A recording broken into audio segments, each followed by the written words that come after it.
Wow. Raise to 15. All right. I don't think we got Rob's cards.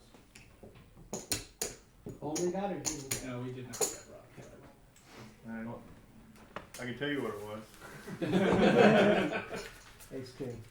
I don't want to give a tell, but it was 9-4 offsuit. So 9-4. Oh, so you're playing nitty today. yeah, really? playing nitty on a button. In position. All right. Really quickly, what was the action that just happened? Seat 9 to 15. Maybe 15. Everyone pull it to seat 9 with a pair. Okay. So let me just redo the stack sizes instead. Okay. Sure. So seat 9, 503 now. Big stack. Yep. And then. Chip leader. 499. Okay. Oh, the names are also.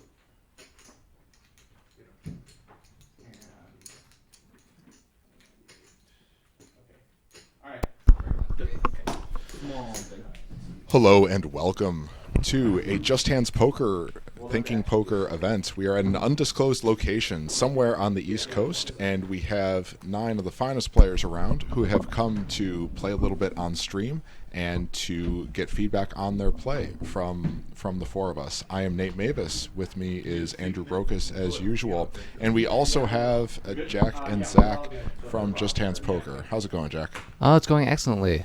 I'm glad to be here with you guys. I'm looking forward to commentating on our 3rd session. Yeah. Seasoned pro at this. So we're just getting started here. I believe this is the very first hand.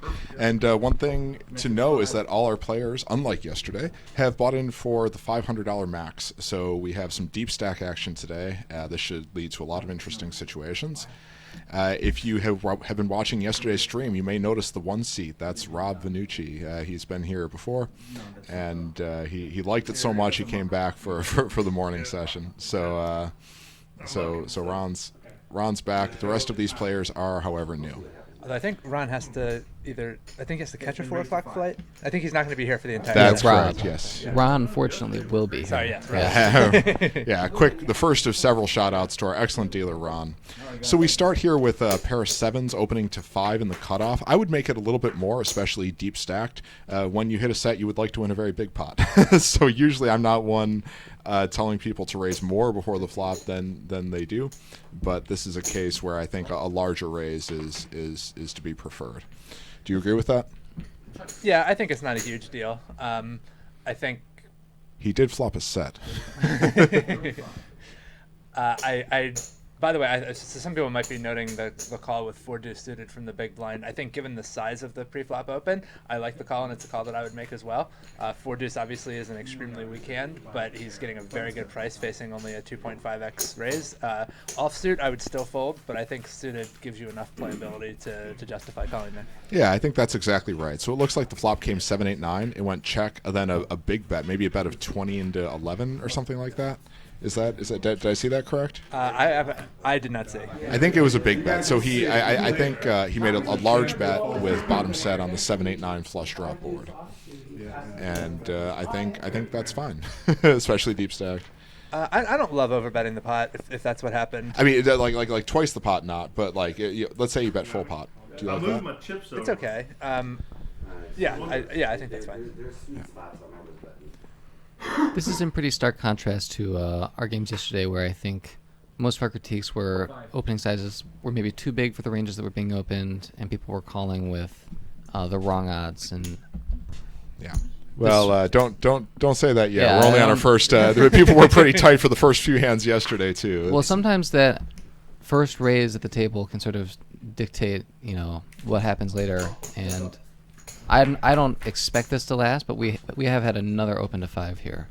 Yeah, and right away, Jeff 3-betting ace-4 offsuit on the button. I think that's a little wide in a vacuum, but Jeff has opened both of the first 2 pots, and if Jeff is making the exploitive assumption that Greg is opening a little wide, which I think he is if he's opening Jack-10 offsuit from under the gun too, then I'm fine with Jeff 3-betting a hand like this on the button. Yeah. I don't love Greg's call out of position. Yeah, that's right. I think one thing we talked about yesterday that's very important is that if you start choosing offsuit aces to 3-bet with, those combinations explode. It's really making one rule change, literally. Yeah. Sorry. is that if you start 3-betting offsuit aces and choosing offsuit aces as hands to put in the light part of a range, then all of a sudden you can the combinations explode very quickly. So there are 16 combinations of ace-4, 12 of them are offsuit, 4 of them are suited. And if you start 3-betting with, say, all your ace-4, ace-5, and ace-6, that's a lot of bad aces that you're putting in your range. And I think players fail to understand that sometimes. Did you see him? Yeah, and I think these are often the same players who like to flat big hands in position, and so you end up with a really, really unbalanced 3-betting range. Maybe learning something here, Tony. All right, so this hand we have folded around to the blinds. Steve calls from the small blind. Daniel checks the big blind. I like having a limp all the hands I'm going to play strategy from the small blind when it's deep stacked. Inflating the pot out of position, it can be fine against some opponents at some stack depths, but deep stacked against a stronger opponent, I like keeping the pot small and starting off with a limp.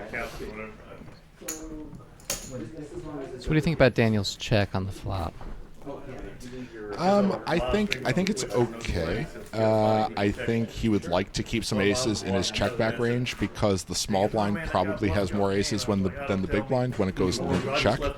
So if the big blind starts betting too many aces on the flop, then the small blind gets a huge range advantage when it goes check check.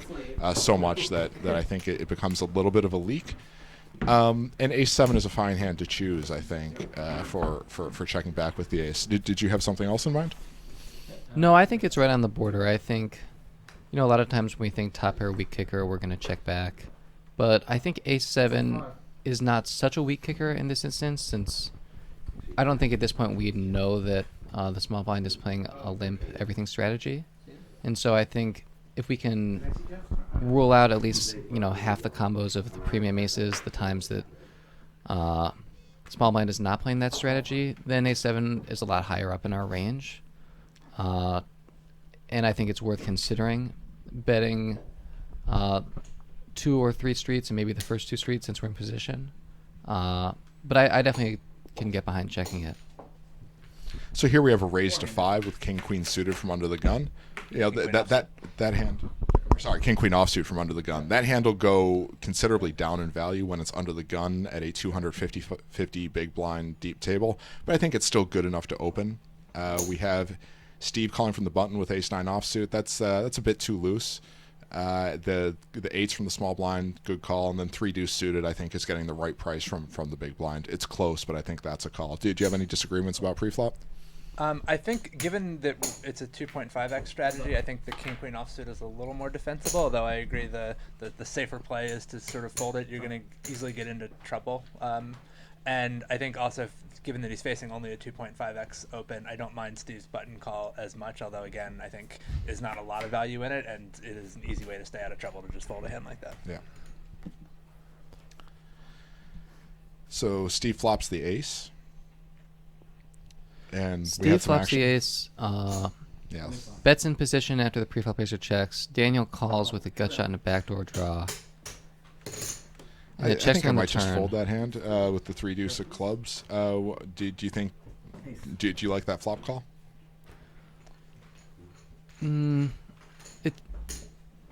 It's tempting, since I think a lot of times the button is going to be trying to steal, and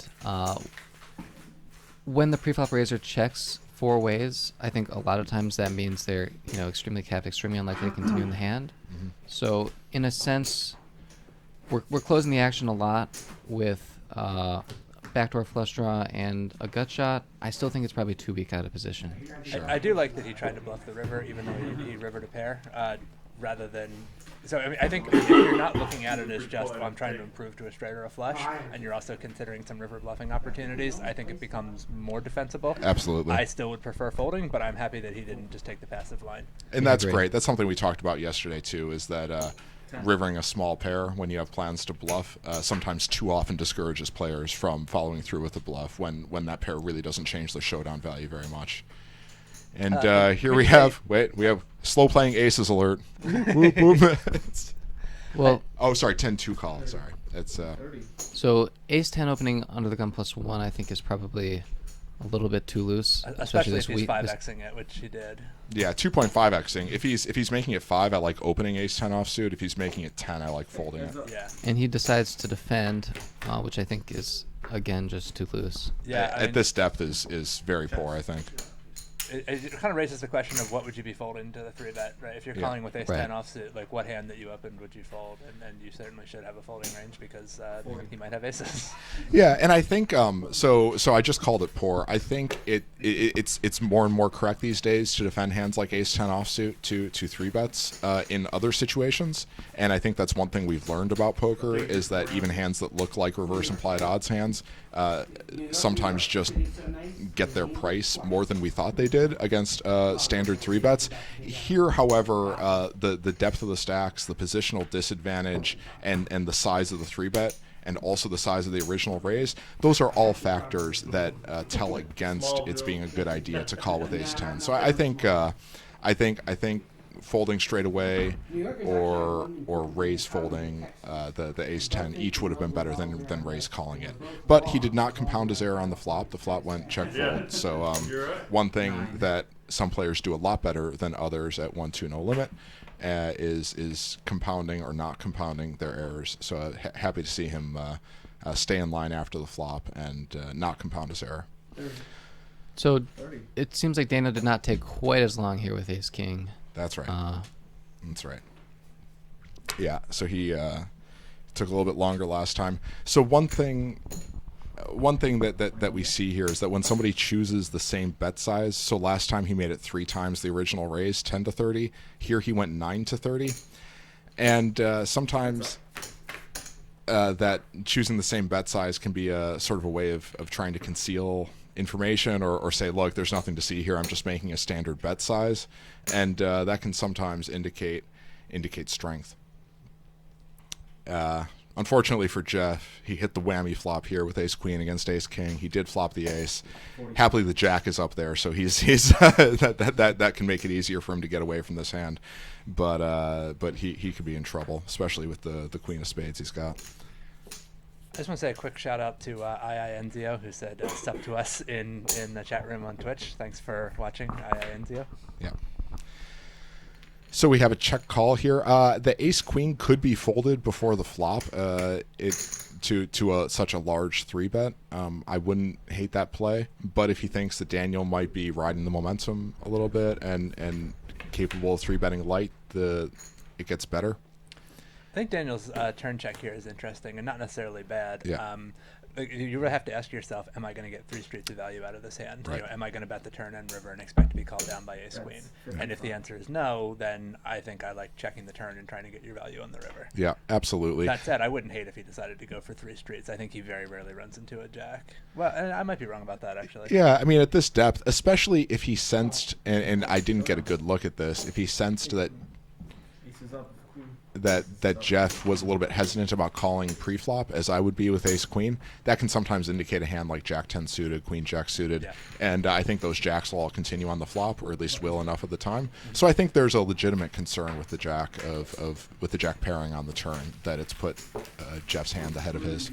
Yeah, I think Jeff played that hand very well, and I think other than the pre-flop call, I think, which is close but not bad, I think Daniel's play is pretty unimpeachable as well. Yeah, so Daniel's the 3-bet and Jeff's the caller. I got those backwards. Yeah. So I think Daniel played the ace king very well. I think Jeff had a close decision with the ace queen, and once he decides to call the rest of the hand, I think he played perfect. Yeah, so leading out on the river is a play that a lot of players would not do with the ace queen.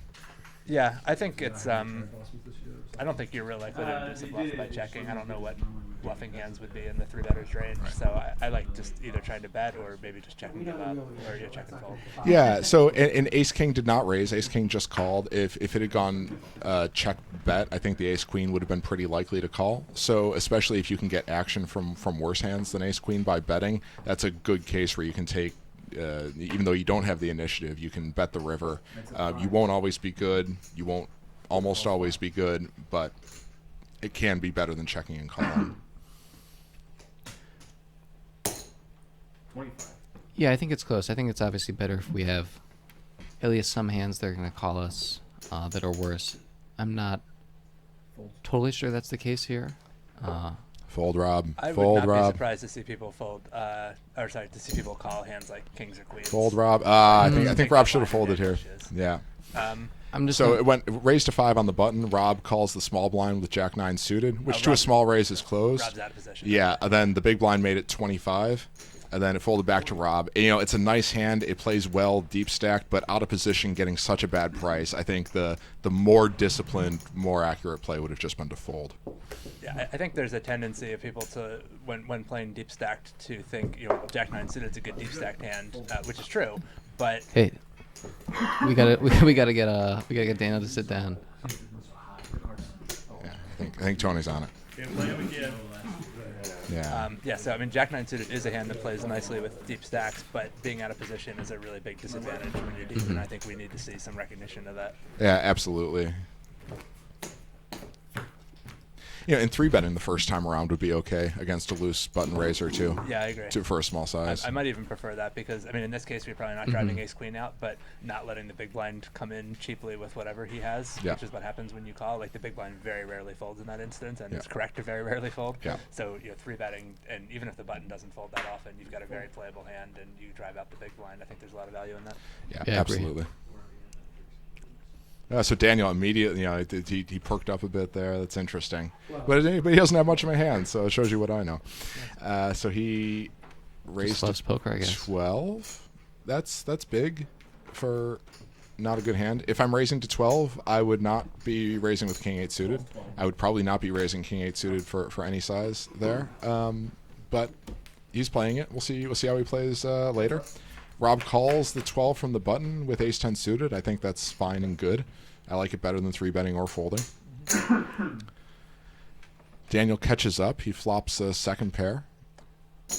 15. Good bet here from Daniel, I think. Even though his hand is a little marginal, I don't think he does himself any favors by checking. Yeah. I'd like to see Rob fold. I know Rob has some backdoors, but I mean, here's a great example. Okay, so he improved his equity in some sense. He turned a backdoor draw, Yeah. but he's still going to have difficulty playing this spot, I think. Yep, I think so. But I do think once it goes check, I think if he's calling this flop, he needs to fight for this pot now. I agree, and I like that I wish he'd bet larger. He bet 30 into 57. Yeah, And I think he's just not putting a lot of pressure. Well, he's going to get him off Enough. King 8.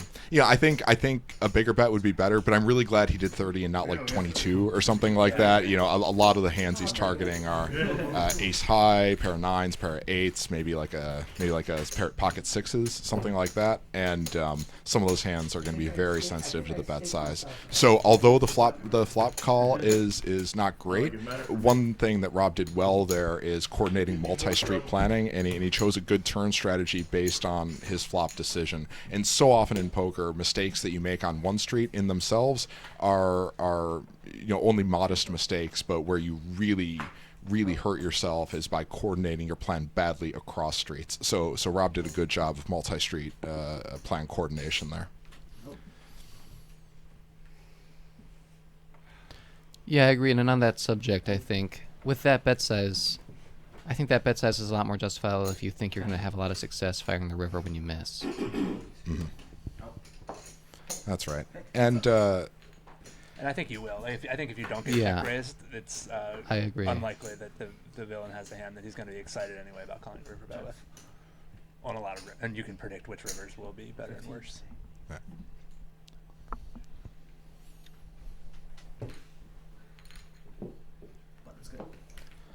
So did we see how Rick got into this pot with 6-2 offsuit? Because I think pretty much no matter I how I'm not a think he fan. limped the small. I think he limped the small blind. No, he had the button. Oh, Yeah, he had the button. oh yeah. No. Yeah, there's no good answer to that question.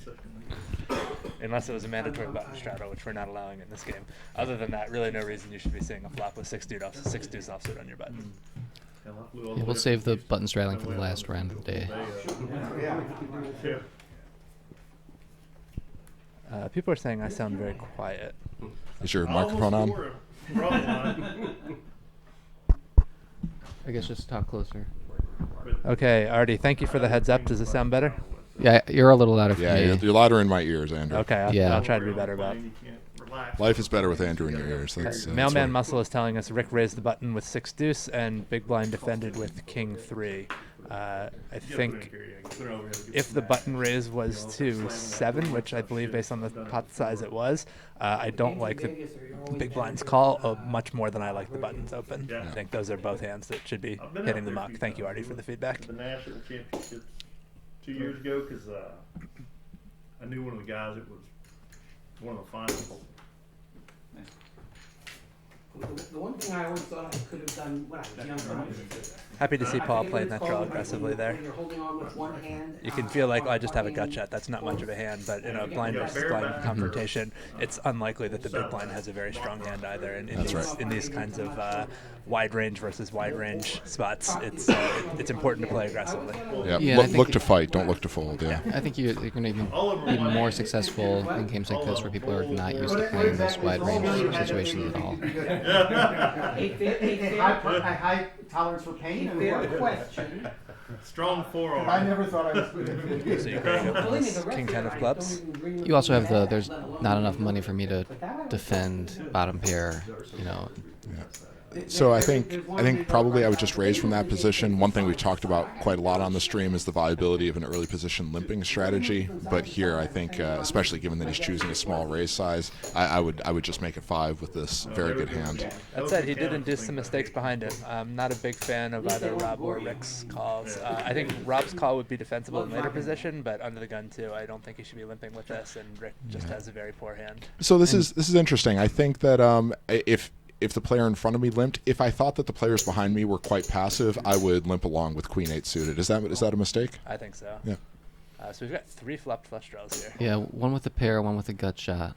If this is a club, it was black. I thought Ron did a good job there as a dealer, but yeah, almost. I like Greg's decision to play the flop aggressively, and I hope he'll stick with it. Yeah, he should. Obviously, he's not going to be pushing Steve Well, out. he makes a very small bet here. Yeah, I think that's a mistake. I Yeah. think he should be trying to get someone off of an ace. Yes. In a limped pot, it's quite plausible that people are in there with a weak hand like ace-8 offsuit that will fold the pressure. Yeah. The problem is that Greg's going to have a hard time representing a made hand. Not a lot of those limp, but exactly pocket 5s maybe. Right. But But he has the hand to do it with, Yeah. and it may not matter. I would like to see him follow through with a river bet. I think rivering that 10 does not really give him a lot of showdown value, and I think a hand like what Steve has is going to go to the river and then possibly fold to a large bet. Correct. I would just like to see more pressure from Greg across the board, like bet big on the turn and then follow through on the river as well. yeah, I think that's right. I think it might be tough to get an opponent to fold an ace having limped Good in news, I got a pair of aces. early-ish, but not under the gun. Stuff when the other guy has We might not have that many better aces or 2 pair. Yeah, I think that's right. This was the worry I raised to Andrew. I do think that the suited aces and the set of 5s might be enough to represent. Yeah, I mean, Yeah. I think it's worth trying when you have such a strong draw. I would not generally, I'm not advising him to do it with any 2 cards. Yeah. I just think when you have a draw like that, I just mean on the river, Yeah. mostly.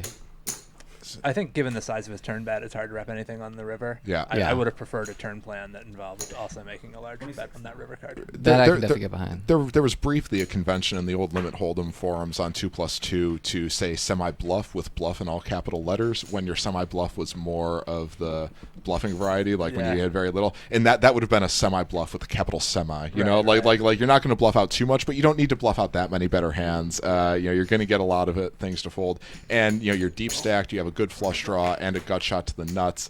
It's a semi-bluff with semi in capital letters. Yeah. I'd like to see Rick check the flop here after 3-betting pre. This is a really bad flop for him. He won't get a chance. Rob's not going to give him a chance. How do you like this lead out? I don't love it. I think Ace King is still a big part of Rick's range. If Rick's going to call with 10s, it becomes a better lead out. But Yeah, I that's don't right. like Rick's call. But this flop is a lot better for the 3-better than the raise caller, Right. especially if that raise caller is Rob. Yeah. That's And now I would like to see Rob Blammo. check. Blammo. Rob really does not have good value targets here. He does not, and he has a hand that can check and call too. Exactly. But he improved. So people love to bet when they improve, but just don't. Yeah.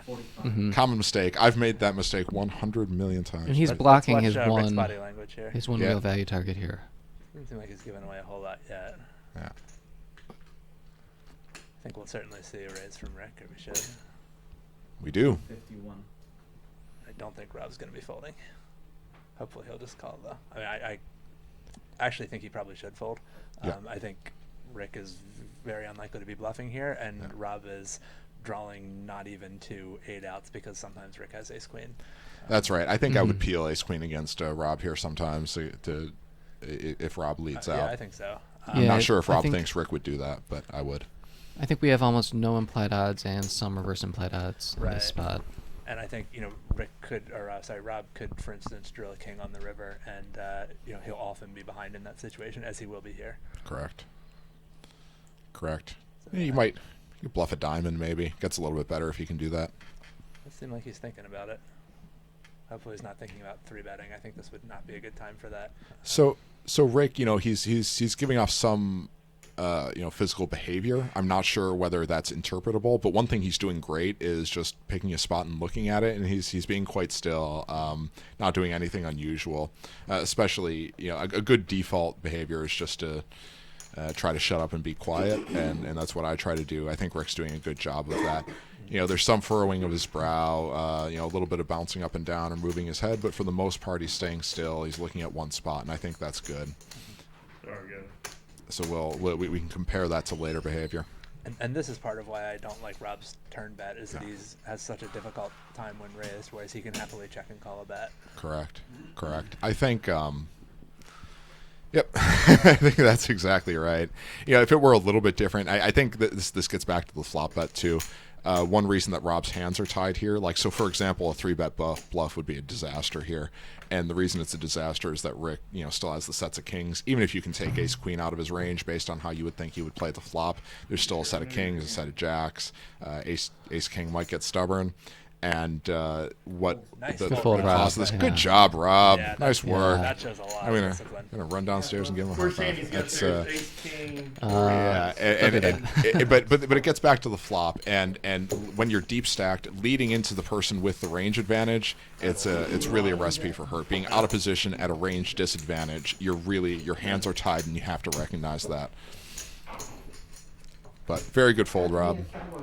People are telling me I'm very quiet again, so I'm trying to be more conscious Yeah, of keeping this and- quite close to my mouth. I do want to be considerate of future commentators using this microphone as well. Yeah, it's really something to get used to. I think a lot of us are not used to putting our mouths so near things we don't own. Oh, I'm owning this mic. Rob has ace jack under the gun. Let's see what he does when he looks down at it. I would not mind a fold. Oh, he Nice, does. Wow. Rob. Well done, Rob. High five again. Yeah. And I wouldn't hate an open there, especially at a table if you feel like you're one of the stronger players, which I'm not saying is or isn't the case with Rob. But I think when you're this deep, playing a hand like that out of position, you're not really doing yourself a lot of favors unless you really have good control over the table. Yep. How big would it be to raise only aces through tens, ace king, ace queen suited, and jack 10 suited from first position, and the very occasional smaller suited connector?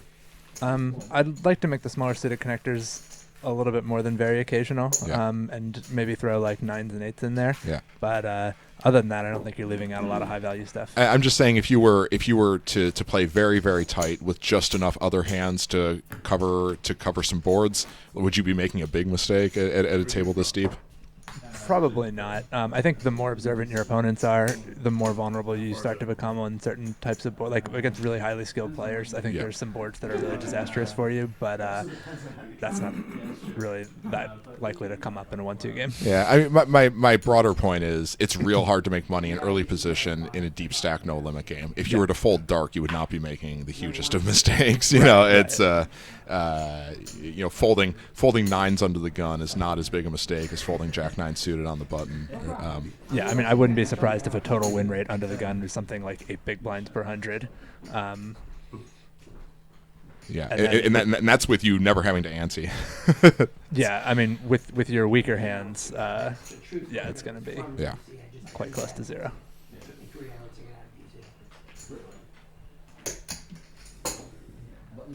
All right, so Daniel raises the cutoff, queen 10 offsuit. I think if 10 is his opening size, then queen 10 offsuit should be pretty much right at the bottom or right at the top of his folding range. It's a cutoff hand. I think that's a fold.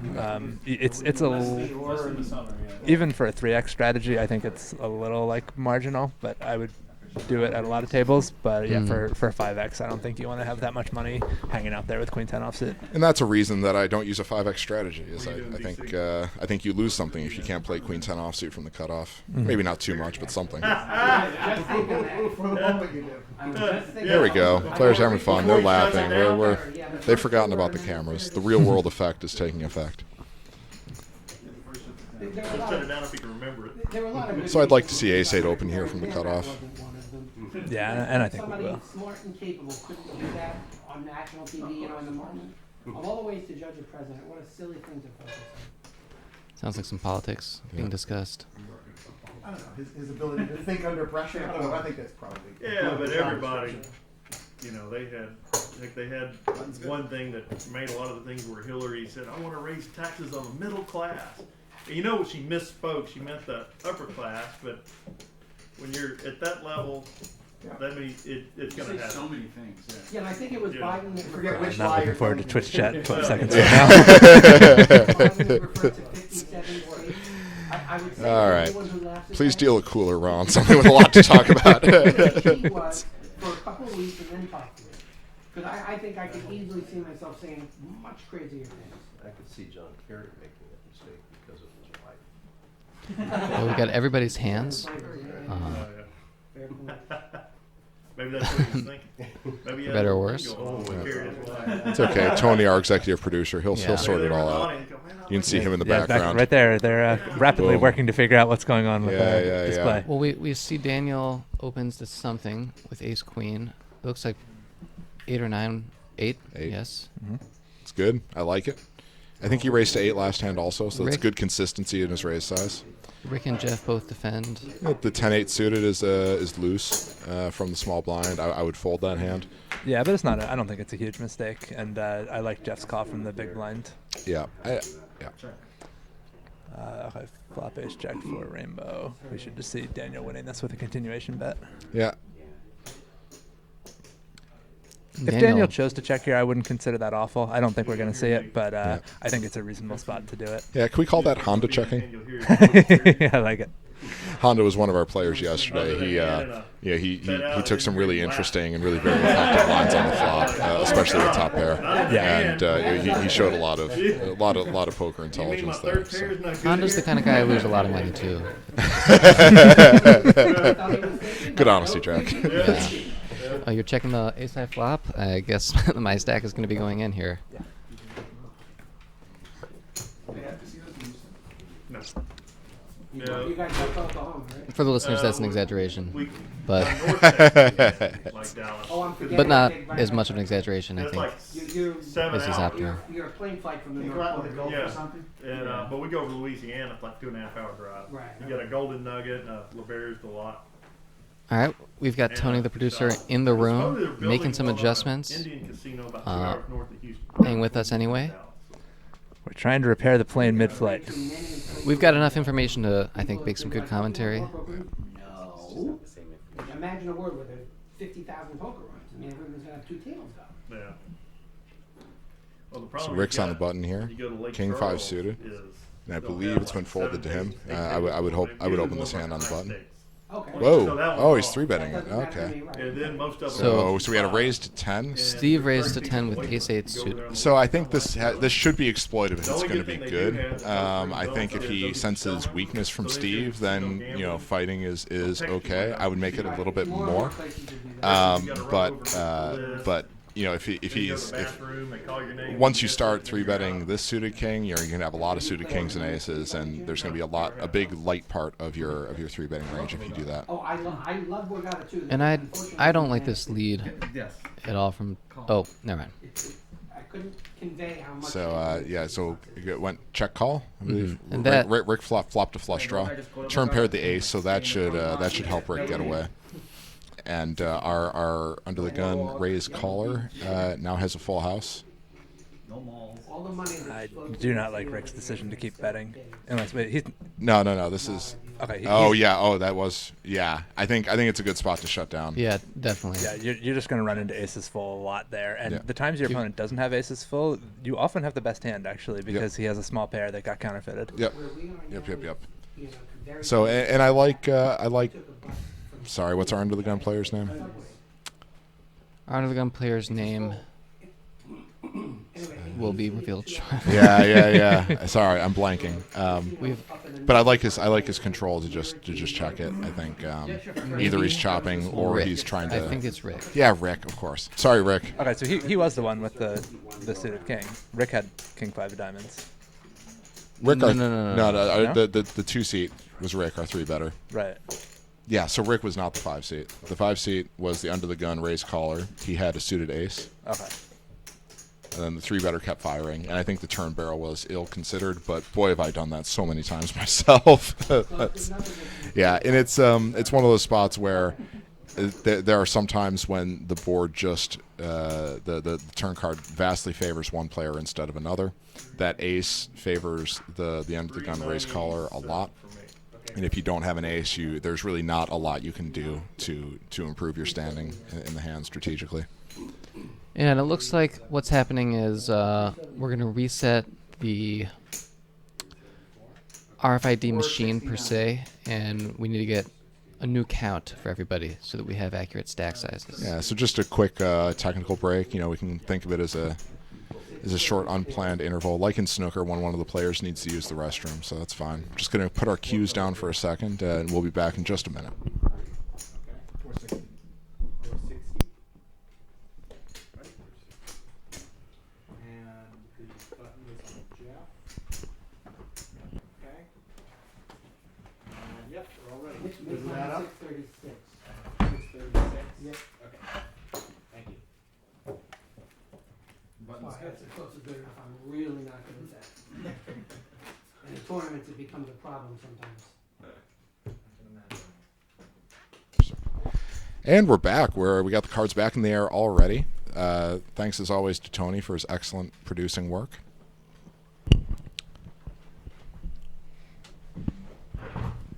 Yeah. Ace King while he's away from the table. That's very. That's why you never use the bathroom in the middle of a poker game. That's.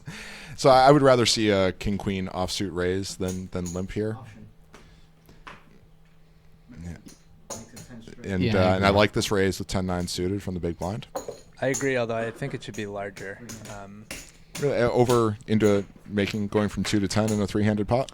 Yeah, given that he's out of position, I think you really don't see the player in Greg's shoes fold almost ever to a 5x.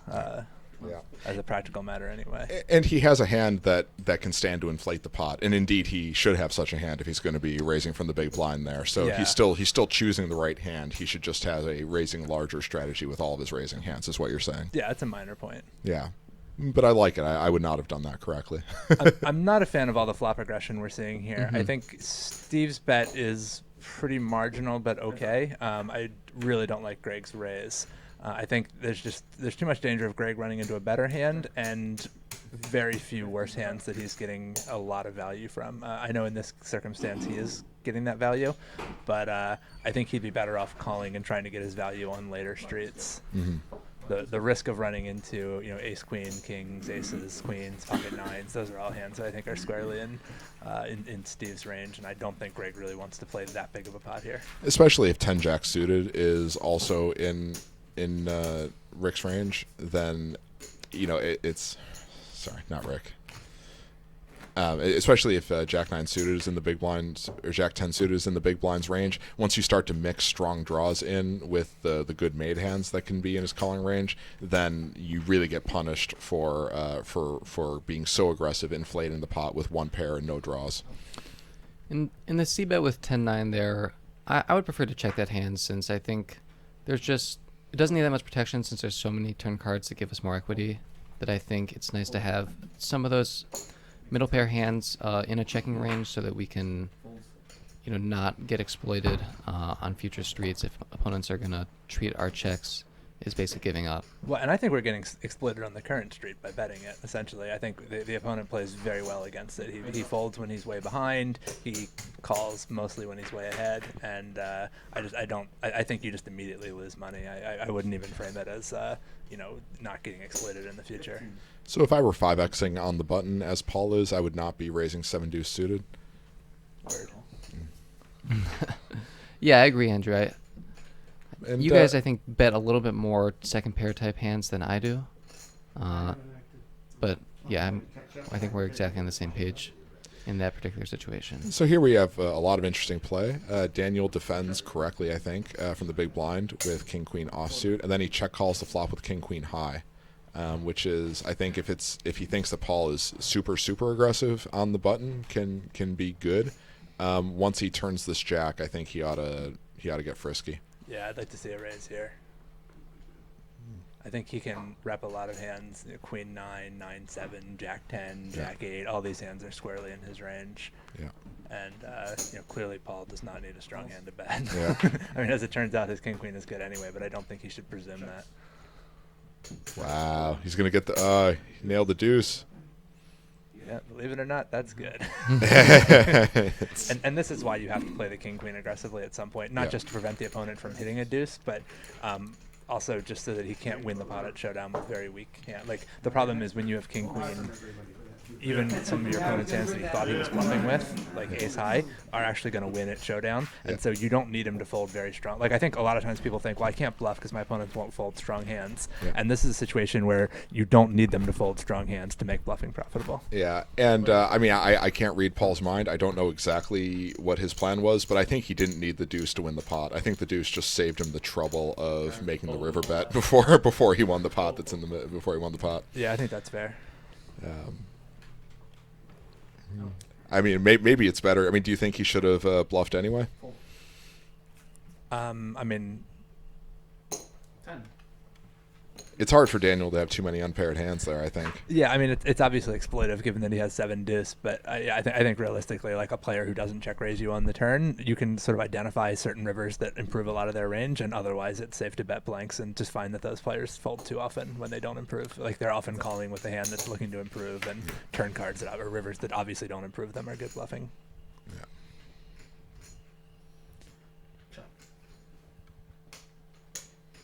15. I do like Rick's bet here. It's a hand that benefits some from protection. I think given that he's up against the big blind, there could be some 6x and 7x in the big blind's calling range that he can get value from. Yeah. Mm-hmm. This should be a straightforward fold for Daniel.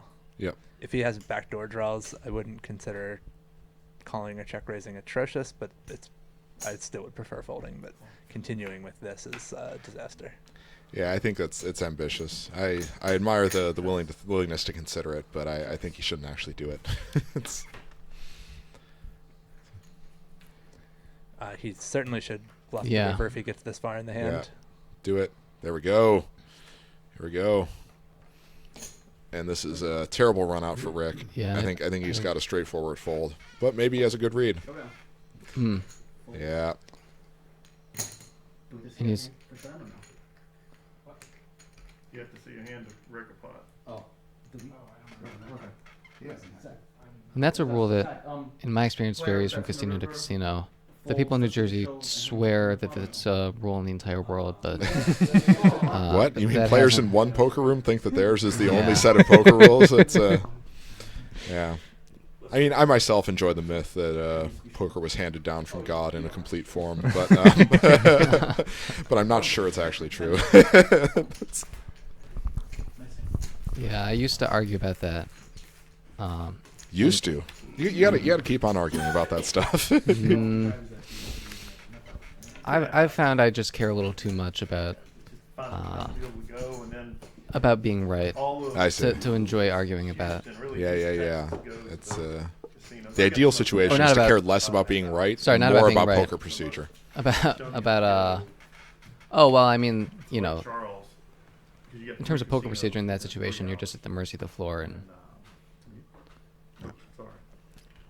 I can say all I want. I guess in New Jersey there are laws about Good that. or fold, game Rob. design Yeah. Good things. fold. So Rob, he folded it. Sorry to cut you off, Jack. Oh, but, no, it's okay. You know, We should get back to the. yeah, you know, analysis. now that the cards are back in the air, Rob makes another good under the gun fold. So he's made a lot of really nice folds in his first hour here, and you know, he wasn't. Here's his reward. He would have run into a dominating hand. Exactly. He would have run into a dominating hand, and I think he wasn't making all those plays correctly at the beginning of the day yesterday. So, you know, wham, show up, work on your game, improve.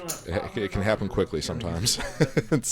Yeah, and I do think it's important, you know, when I said here's his reward, because you don't get a direct reward for folding. You know, That's right. It doesn't feel good. You don't get a pot passed to you, Yeah. and so it's important to recognize the ways in which folding actually makes you money, even though chips aren't getting pushed to you. And this is what it is. You know, Yeah. when you raise under the gun, there's a real risk that someone back there is sitting with a strong hand. Absolutely. Okay. So here we have a 3-bet with ace king, and you're sitting in the big blind with ace queen offsuit. It's gone 6-16. I think it's a tough spot. What do you do with that hand? I think stay out of trouble and fold. Yeah. Or 4-bet. Yeah, I think ace queen offsuit is a fine light 4-betting hand in that spot, especially since Daniel's shown a willingness to 3-bet. Folding, I think, is also fine. I think king 9 is getting very nice pot odds, so it goes 6-16, then a cold call. And calling 10 more, it's going to be hard for that call to be too bad if you play okay later. That said, a fold is probably slightly better. An interesting call from Daniel in position here on the turn. So Greg let out on the turn. Greg let out on the turn. Yeah, on almost any other turn card, I would like a call. The 6 of clubs complicates things because it kills your gut shot. Yeah. And I think ordinarily, if I were playing that, I think a mistake I might be making is that I would think, oh, I'm in the big blind. I hit that board better than my opponents do. But I cold called a 3-bet. Like that's really different. That's Right. not, you know, you Not a didn't check typical an big option, blind, you right. didn't call a single raise. You weren't even closing the action, right? I cold called a 3-bet, not closing it. I guess all cold calls of 3-bets are like that. But yeah, I think Daniel had a reason to sniff that out. Two clubs. Or perhaps Daniel's just spent the last several years building up an immunity to iocane powder.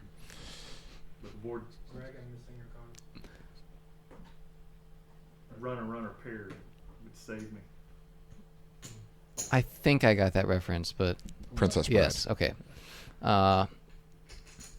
Yeah, I just worry that the small blind's cold calling range is going to be like really often 6s through jacks and ace queen, and we agree that I think ace queen is actually not a good thing to have in that range.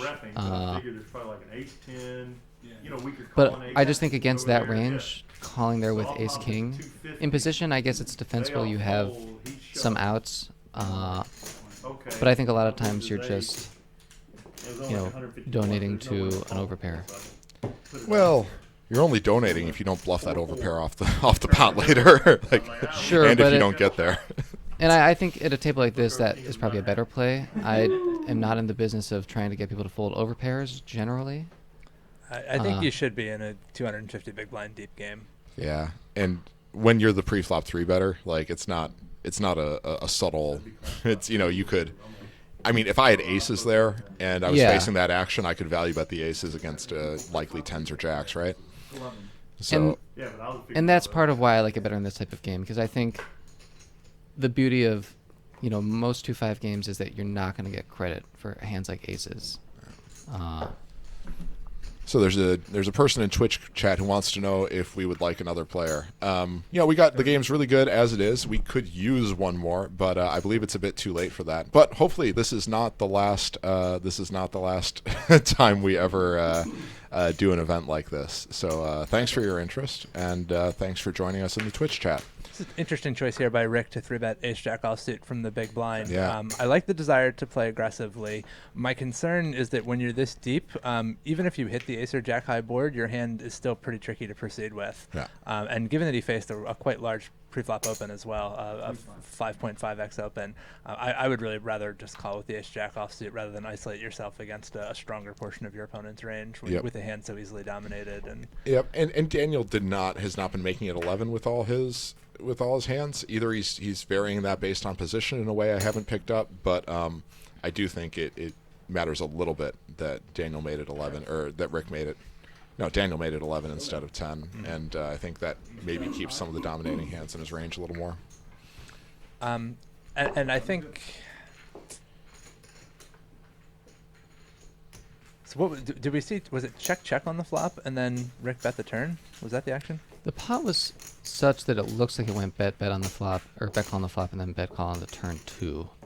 Because there was over $100 after Yeah, but going to the river. 66 went in pre-flop. 66 went in pre-flop? Well, then...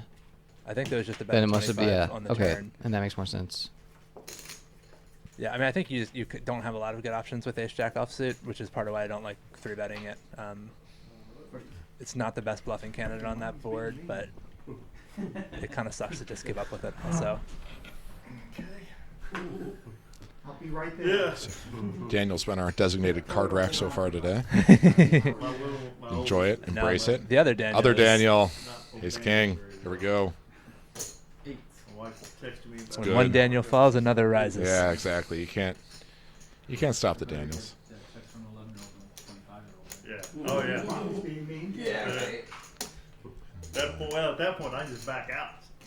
Don't know what to tell you, man. Fine call by Jeff. Absolutely. Facing a late position raise, facing an early position I've raise, said that it should for be a fold. years. There you go. I don't think Daniel was shuffling his chips during earlier pots he played. That's interesting. That's something to keep track of. It's You can't that's hit a set. yeah, it's something to pay attention What to. happened last night? I So didn't. Jeff grabs some chips and checks. Whoa, wait a minute. Maybe Yeah. it's this seat. He's looks like he's trying to intimidate his opponent into not betting, and it doesn't work. And I think this is just a clear check fold here on the flop, and he does that. Yeah, well done. I think Daniel's decision, I think both checking and betting are defensible. I think if he does bet, he doesn't want to use a particularly large size. Yep. He bet 12 into 17, which is honestly even on the big side, but Yeah. I think fine. Yeah, I I think that's- wouldn't mind if he chose to bet significantly less either. Again, yeah, and it's another great example of something we've been talking about, which is that single decisions to bet or check, those can be big mistakes, but very often where you really lose money is combining mistakes. So if you do bet, choose a good size for it. He snapped me off. It's an ace queen. I think So- there is sort of a phenomenon at, Nines. at these stakes in small pots where if you bet 40% of the pot and that's like $8 and the preflop raise was $8, But I that didn't know who he was. I'm like, sometimes has adverse effects if you're, John the lawyer, he's not going to probably- adjust he's- properly to he's how amazing thing. people might perceive that bet. Can I make a quick physical note on Daniel there? His motion for raising was a little bit different than it was before, or different from what it was before. He took a $5 chip, kind of slammed it down, took 3 ones, then took the $1 chips and slammed it down, and then threw the chips in. I don't think he did that earlier, and I think it's pretty unlikely to see a very, very strong hand when somebody does But I that. didn't know It's who he was at the time, and then it's afterwards, fucking Andrews, yeah, it's a bit of a $6. strong means slightly I'm ready to weaker get it all with ace kind king of tell. pre-flop. So And possible that factors into Daniel's decision to 3-bet ace queen suited. I think it's a close decision calling versus 3-betting, but if you pick up that sort of physical tell on your opponent, Yeah. that could certainly swing you towards Wait a going minute into here. I 3-betting. gotta start Yeah. putting some connecting the dots now. And I like Daniel's fold. yep, Yeah, agreed. good and disciplined. When I was in the 9 seat, he was in the 1, and I was going, no wonder that guy kept 3-betting. All night I'd open and he'd raise. I'm like, Jesus. Okay.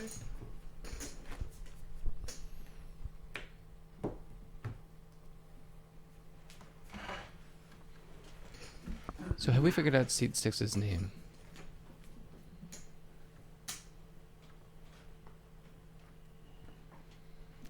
I'm going to take that as a strong no.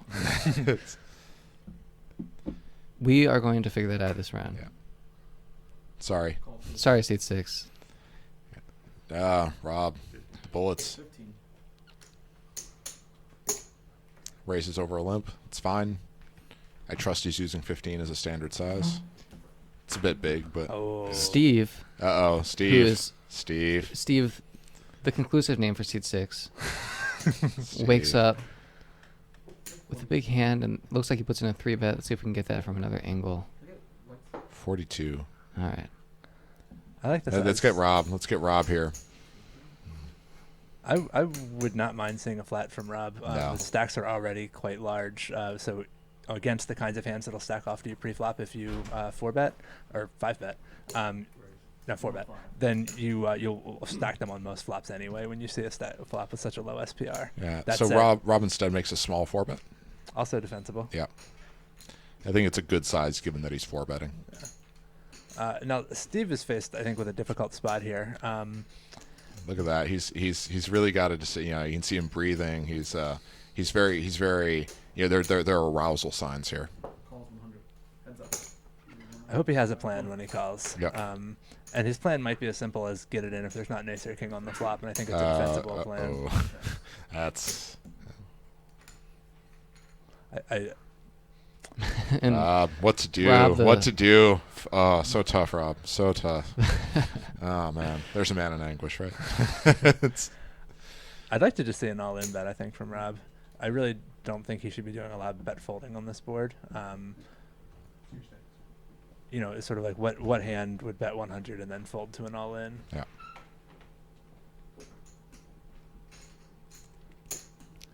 So Steve needs a plan for this situation before Yes. he calls, and it's possible that he's modifying that plan based on something that Rob did as bet sizing, perhaps. Sure. But I think if Steve just sort of called to blanketly evaluate, I don't really like that, because you're going to get this sort of flop where you flop an overpair quite often, and Yep. you need to decide if you're not going to stack off with it. I think it's a fold pre-flop. Can we look at Rob And- here for a second? And I think one thing I'll add about making that sort of plan, which I think is really important, is that Steve just asked to see Rob's chips.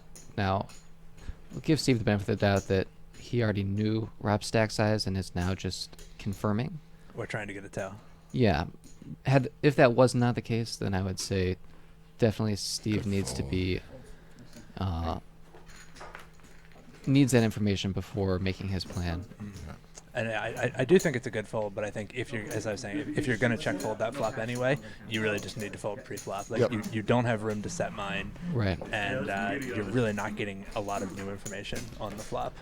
You're not, but I do think Rob looked pretty comfortable. Like so there's yeah. that. I mean, I wouldn't call to try to just get a read on the flop, but I do think if you said okay, he could have some ace king in his range, and then the flop comes, and you see that, and you say okay, that's just not a man who's bluffing. Then I think that's defensible. I think if he changed his plan, then that's really okay. I agree, and there are some reasons why he might have changed his plan. Yeah. But yeah, I really want to emphasize the importance of like making your decision early, like Yeah. shit or get off the pot, essentially. Exactly, And trying exactly. to just like treat calling as a compromise is a big.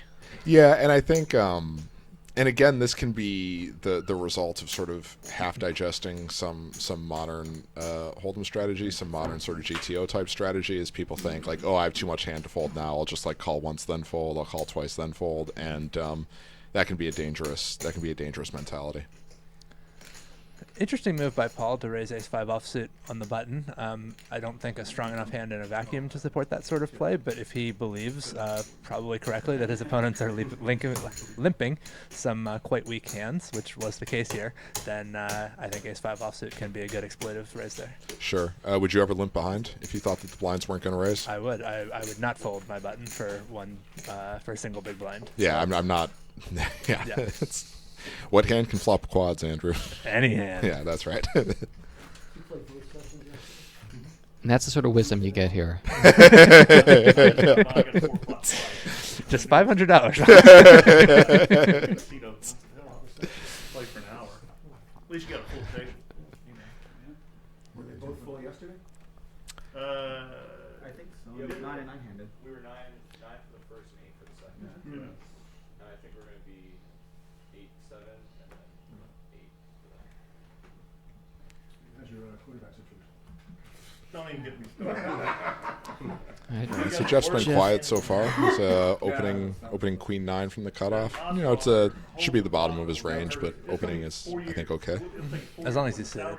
Yeah. Yeah. Yeah. Fold the offsuit hand. And losing experience Right, with and he takes it down. whatever. $3 winner. I know you guys overpaced with, up the yin yang form. Well, we are done with our first hour of coverage here. So, You might want to meet with the guy first.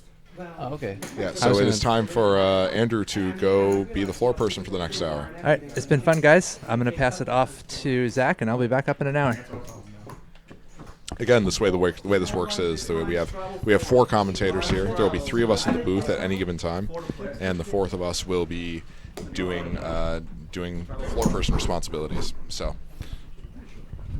Had to make my first ruling earlier today. Yeah, yeah.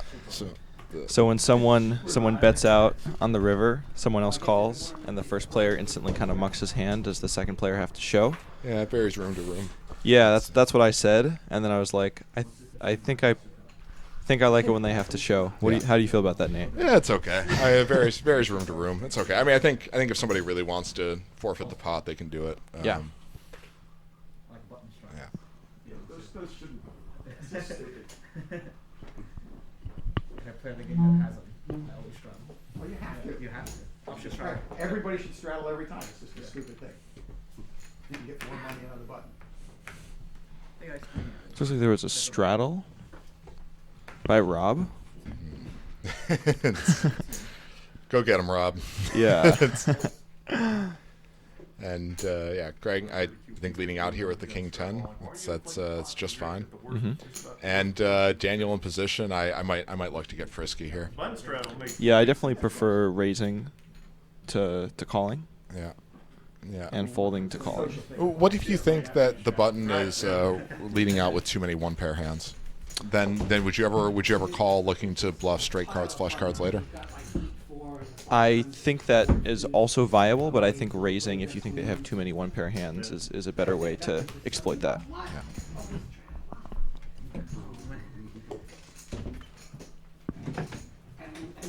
And let's face it, players fall into the trap of he has any two cards. My gosh, she's dangerous. He could have anything on this low board.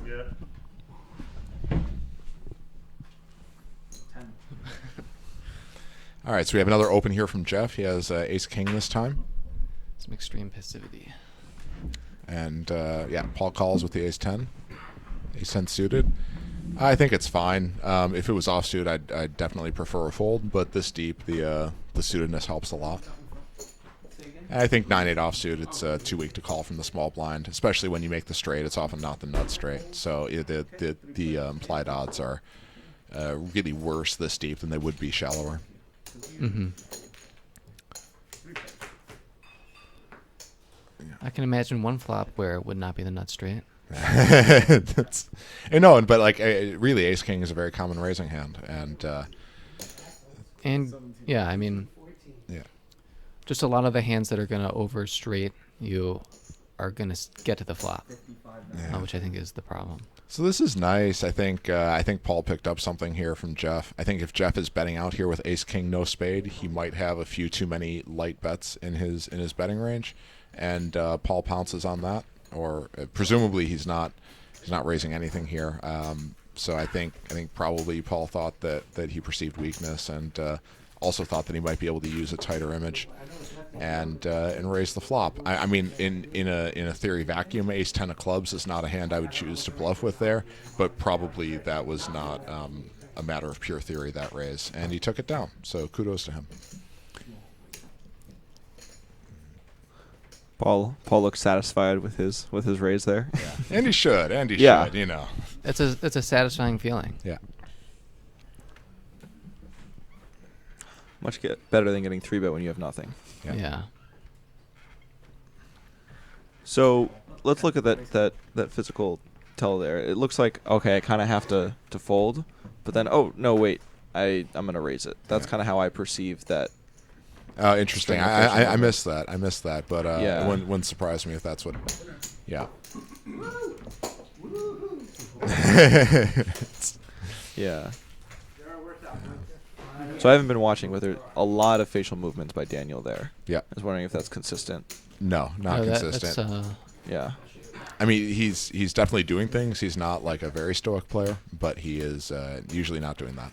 Got it. And we have talked about him from a physical point of view before. You know, he's varying the way he moves his chips when he raises, and there he's also varying what he's doing with his face. And we've seen him tank for 3-bets a little bit longer with a premium hand. Got it. Or a super premium hand, aces to be specific. Yeah.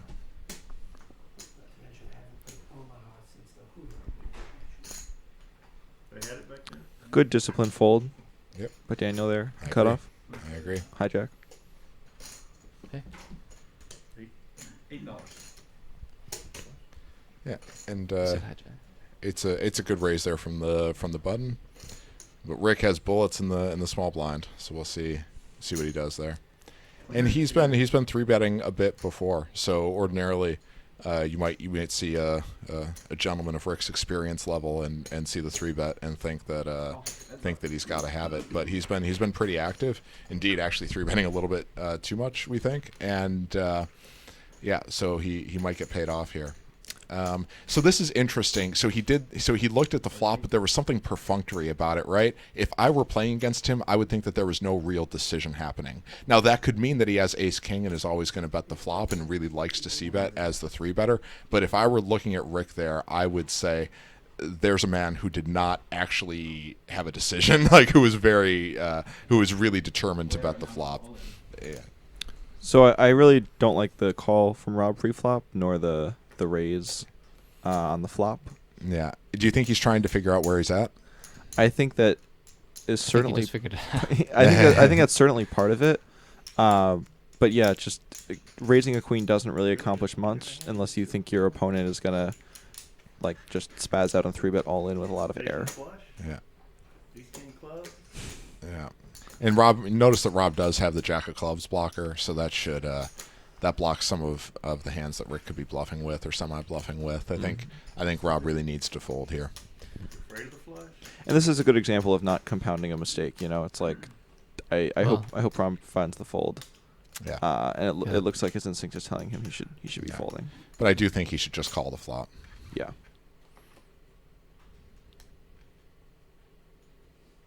And I also don't think he should show. Yeah. Friendly game. You might have a game around Oh, that. well, I wouldn't he's not fold. showing, and Uh-oh. I thought he was showing. I thought he was folding. Uh-oh. If So I he's were gonna fold, showing here, to get a read. I wouldn't show, since I think folding a queen here, having raised a queen here, I just think shows a lot. There's not that many queens that I think most players would raise and then fold if he had folded, and so I think they'd be giving away too much.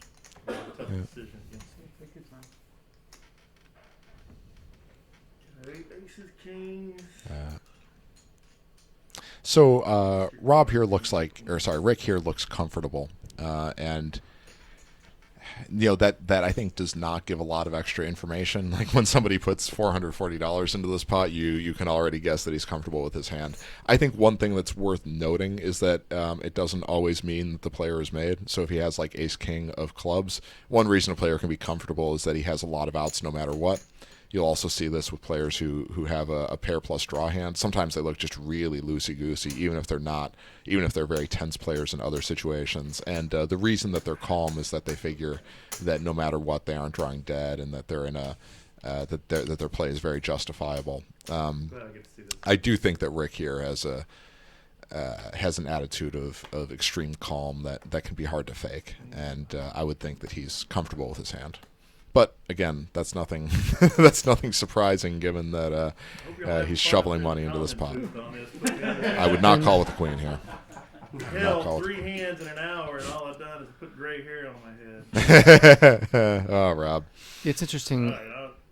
I think Rick, his general pose is not that. It doesn't scream comfort to me, but whenever he sort of deviates from that pose, like right now, he looks extremely comfortable. Yeah. So I think. Oh, really? He looks very calm. Looks like a professor in office hours or something. Like he looks. I guess his general pose, the face looked a little tense to me, but well, it's the second big hand we've gotten in. He's 3-bet me when I've opened twice. But I definitely agree with you. Yeah, so this table talk is important. Rob was, I think, influenced by Rick's 3-betting before, and I think it's important to note that there are a lot of ways to fight back against aggression, and raising a flop in a 3-bet pot with one pair when you don't know what to do if you're going to get 3-bet is not the really best way to do that. Yeah, exactly. Also, a lot of players, if you want to get him to put in money light, letting him take the lead and keep the lead can be a better way to do that. So if he thinks that Rick is just overall in the wrong gear and too aggressive, just calling and putting your seatbelt on and being willing to call down with the queen is usually going to be better than raising and trying to get too much action from your opponent that way. They say it offsuit. I would just fold this hand. I also think that raising 7 with it when you have been raising 5 before is less great. Rob makes a mistake. He says he hasn't been picking up hands. Next hand, there's a raise to him, and he has aces. And look, this is not something Rob does all the time. Look, he's looking to the player left to his left. He's directing traffic. So this is like a classic tell. Yeah. So this is good. A lot of times players don't do a lot of extra talking when they have aces. And Rob might have fooled me there if I were one of his opponents. I was hoping. Oh, now you can. And Rob couldn't capitalize on his potentially steaming image. Yeah. Just I do think it's a lot worse to do a lot of extra talking when you're trying to make it look like you're steamed. I think players will have an easy enough time figuring that out. And there's a weak means strong thing that goes on when you're saying like, oh, I'm just steaming here. Like everybody knows you're steaming. If you're saying you're steaming, there's got to be a reason for that, right? I was once playing at the Borgata, and poor guy flopped quads, called the flop, and it got like raised and re-raised, and then he called the 3-bets, and somebody in the dealer said, "Oh, that guy, he made it 3-bets when he hadn't." And he practically leapt across the table. He jumped up out of his chair, leaned over the dealer, pointed the one side. No, I didn't raise. He raised. And it's the queen doth protest too much. Well, it looks. So I think that's too loose of a call. Oh, never mind. I thought we had a small blind call. So Rob raises, ace-king. Seems to be on a little pre-flop heater here. Gets called by the 7s and the king-10 offsuit on the button. The king-10 offsuit is close, but position will help a lot. Folding and calling, I think, are both okay there. And I think Rob's nemesis is going to continue here. Yeah. He looks pretty comfortable as well. He does. I think calling is better than raising here for Rick. Looks like he's going to raise. And I think this is maybe like a similar raise to what Rob did against him, where he's like, I think I'm probably ahead, but let's find out. And I'm not sure he has a solid plan of what to happen if Rob calls or re-raises him. Yeah, that's a really apt observation. I do think there's one real benefit this raise has, which is that any ace has 10 outs against him that Rob could reasonably have. So he's accomplishing more than Rob was before in terms of denying equity to his opponent. But I think Rob is going to have a lot of overpairs here. And if Rob does choose to call, he could peel with a hand that has some backdoor potential maybe, and then bluff the 4 if it comes. There's really a lot he can do here. If he had 6-5 suited, he could of course call. I just think 7s is hard enough to improve that at this stack depth, you really don't want to be inflating the pot with it. And after all, if you're Rick, you have position. You can just use the. I think he's trying to accomplish by raising. Things that he could accomplish just by using his position, with the important caveat that he does deny Rob a lot of equity here. So that's really good. Yeah. Another key difference, obviously, is that Rick is up against Rob's opening range from the hijack, whereas Rob was playing against Rick's 3-betting range out of the small blind. Correct. And so I just think there's a lot more to fear when Rob's holding. Maybe not a lot more to fear, but the stuff that there is to fear is going to be there a lot. Yep. I agree.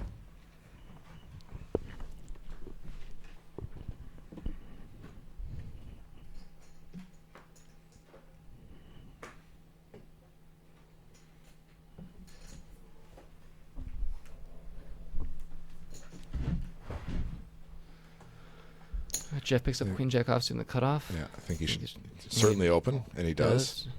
I think Queen 5 suited. I think that's a pretty clear mistake on the button. I would not be defending the button with that hand. Yeah, especially for a 5x. And that's a very, very fluid re-raise from the small blind. Doesn't mean he's not light, but Steve, that looks like somebody who's spent plenty of time with chips in his hands. I would certainly note that he was very comfortable about 3-betting there. But a lot of us young kids, we're really comfortable about bluff 3-betting, so you can't make too much out of that. And he does take it down. Both Yeah, I think Paul did not compound his mistake there by defending against the 3-bet. I think that's very good, and I think the original raiser also did well not to call the 3-bet. Yeah, I will say that I think Steve's size was maybe a little small there. Wait, I mean, 10 to 35?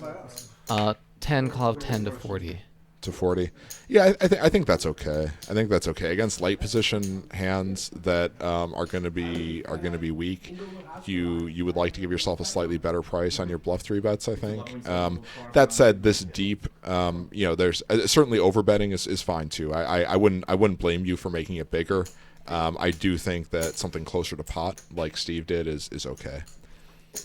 I guess I'll disagree with myself and throw out what I think Andrew would have said, which is that given the 5x open, we can be 3-betting a little bit smaller. All right, so we have a raise from Rob here, a call from Rick, and looks like we have a 3-bet. No, just a call. Yeah, and I don't like the call of King 10 off by Jeff. When he called on the button before against a hijack open, that's a very different scenario versus calling an under the gun +1 with two people left to act in position behind you. That's right. If it's like never ever going to get 3-bet, it gets a little bit better. And if you for some reason think that the button's going to fold, it's going to get better. But yeah, it is a reverse implied hand, and yeah. Oh, we got a. So Daniel P goes for the squeeze out of the big blind. And it works. Yeah, so he must have caught that Jeff and Rick are playing a lot of hands and are very unlikely to defend, and that Rob's also playing a lot of hands. And yeah. I think that's a good spot. It's a good spot. If he's 3-betting with Queen 9 offsuit and all hands like that, that's a lot of 3-betting. So it's not the GTO computer play, but I think in the situation, it's probably a moneymaker. Yeah. Daniel, he's really showing a lot of tight aggressive play, and there's a reason people recommend tight aggression. We're not talking about him much, but when we are, he's usually taking lead. I think he's making a lot of sharp decisions. Yeah. Looks like we've got Rob straddling again. He's got a plane to catch. He literally has a plane to catch, and he's playing like it. Here's to you, Rob. And ace queen suited, good raising hand. 3xing over the straddle, even if you might 4x for the $2 big blind. I think it's good. The effective stack size is shorter when the straddle's on. Good discipline fold to the 10 deuce suited. We've seen people defend hands like that in the blinds. Thank you. Good luck, everyone. Good luck on your flight. Small, big. We're all gonna have to get more entertaining. So it looks like Rob is leaving for his plane. So Rob, he was playing like a plane catch. He's leaving for his plane, and Rob needs to go cash out. So yeah. So thanks for playing, Rob.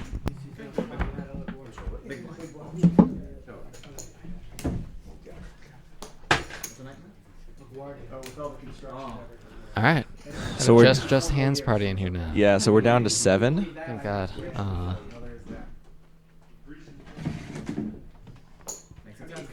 We get an open under the gun or under the gun +1, ace king suited by Paul.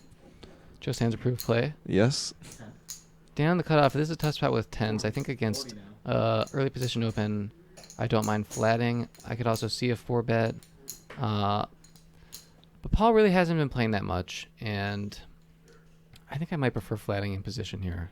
Yeah, I definitely prefer flatting without knowing much. And I like Daniel thinking maybe this might be a good spot to 4-bet light with 7-6 suited. It's a good candidate, and Daniel's been playing a lot of hands. But ultimately, Paul just has a very strong range in early position, so good pass on that spot. So it looks like Paul calls. And I think at this stack depth, it's kind of just criminal not to be 4-betting here. Yeah, I agree. Out of position this deep, getting a fold with an unpaired hand is pretty solid if that's our outcome. Yeah. And we can obviously see, I think a 4-bet is going to work a decent amount in this spot. And this is just sort of the case in point why I think that play is going to be more successful than calling out of position. And so Daniel bets 55, which I like. I think this board doesn't connect that well with Paul's range. Yeah, I think it's a good bet, good sizing by Daniel. I think if Daniel bet a lot bigger, it'd be a lot harder to get called by worse.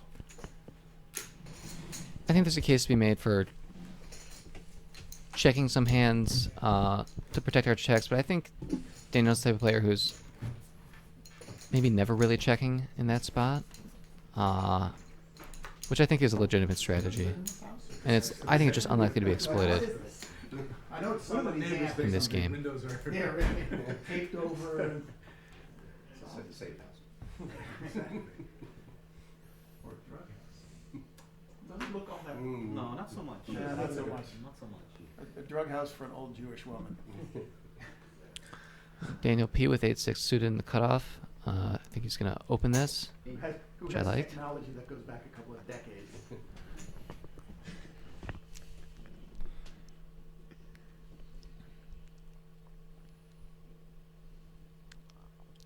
Rick, I'm sure disappointed to see Rob leaving. Yeah, right. Yeah. No, I think Rick was playing well against Rob, but everyone's been in the situation where you're playing against someone and you get the right cards, they get the wrong cards, they get second best hands, That's and how it is. Yeah, it's tough when the guy on your left always has a better hand than you Yeah, in the they're- big pot. Yeah, I used to be a regular in Arizona. There are some people there I get Christmas cards from every year. That's This is the place in Phoenix you were talking about? yeah, talking stick. Back when it was a 10, back when 150 was the max bet. I have very fond memories. How long do you live there for? Just 1 year. Okay. It was a great year. Before Black Friday, a lot of live 2040, little 4080 in the tent. Great card room, great staff. That was just a tent with some poker tables and some real good action, real good employees. I do not like limping 7-6 offsuit in the cutoff. I would not do that. I think if he's raising to 5, it can be okay to raise to 5. Never a problem with folding that hand. Yeah. Raising to 10 with the 4s, I like that a lot. And three betting the jacks, that makes a lot of sense.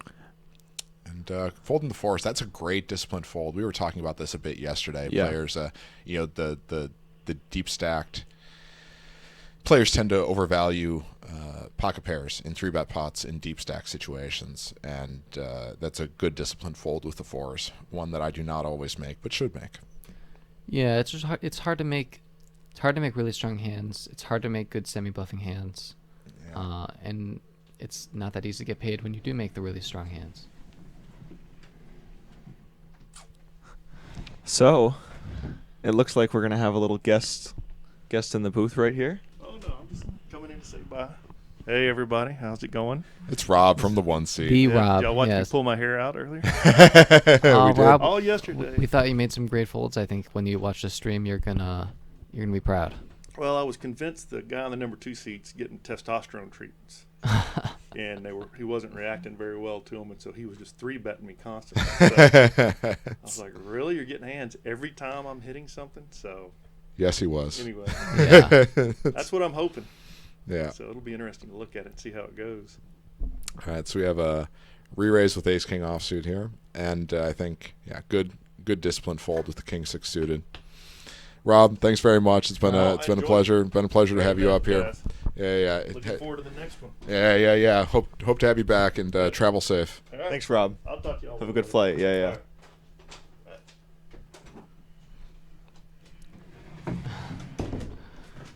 Fighting Bantam asks, is that Jimmy Kimmel playing? Oh. It is not, but I see where you're coming from, sir. Yeah. No.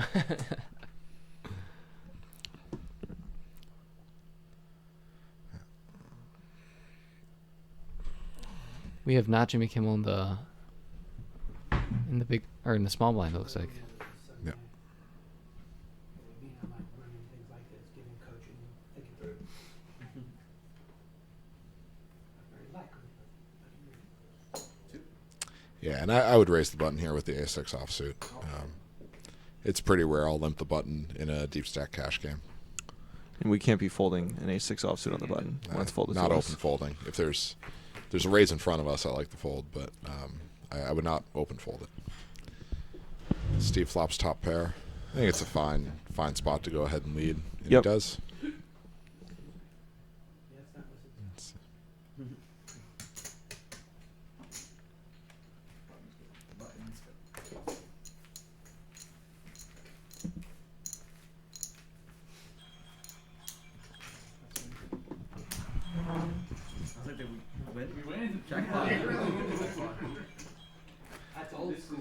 those of you who watched the Twitch stream last night will definitely not be forgetting that was a Saturday night game and this is a Sunday morning game. It's a lot less beer, a little bit less loose action, but still some very attentive players. And we're only an hour and a half in though. So Yeah, a lot of room for people to get stuck and steaming. Yeah, I like this concept of the last hour of vigor, and I am optimistic it will occur for this game as well. And we do have more beer. That'd be the best.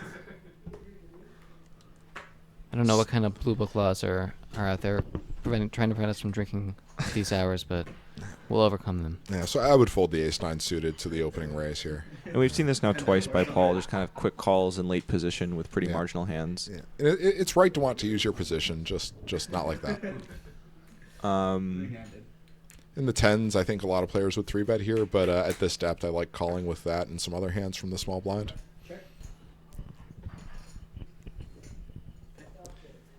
So how do you like the flop check with the 8s as the pre-flop raiser? So Rick opens with 8s, checks this flop. Yeah. I think it's pretty marginal. I think we're up against plenty of kings here. So I'm not sure we're getting that much value.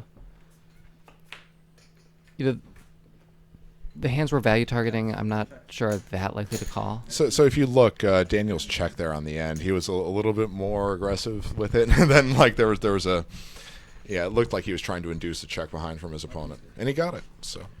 Yeah, and I think going to Paul. So if you're calling with ace-9 offsuit pre-flop and it's checked to you on that board, I think you really have a bet there, and I think for that to be, less of a losing play, if you're going to be calling with more hands in position, you got to use that position to steal pots when weakness is shown.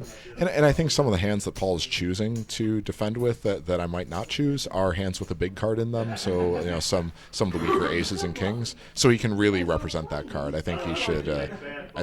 He should fight a little bit on that flop. He's here. Oh, really? Might as well. Rick, happy to see ace Jeff king, ace get king a chance suited. to Yeah. No, are you Play a sure dominated you don't king. want to? Are you sure you don't want to get in this pot? No. Yeah, and so Rick has looked very comfortable, but he's also just been running well. So we'll see what happens if he doesn't have as good as a hand. And I get the sense he's just comfortable playing poker. Yeah. I think. We're going to see a call from Greg. Uh-oh. So I'm not sure this is a great hand. I really don't like this against an under the gun open. I understand why he's doing it. Rick's been playing a lot of hands, but it's just this is not a good candidate to be 3-betting light with. And I think folding is an underrated play, especially if your opponent's going to flop the stones. Yeah, I think it's worth calling sixes here. To a 5x under the gun?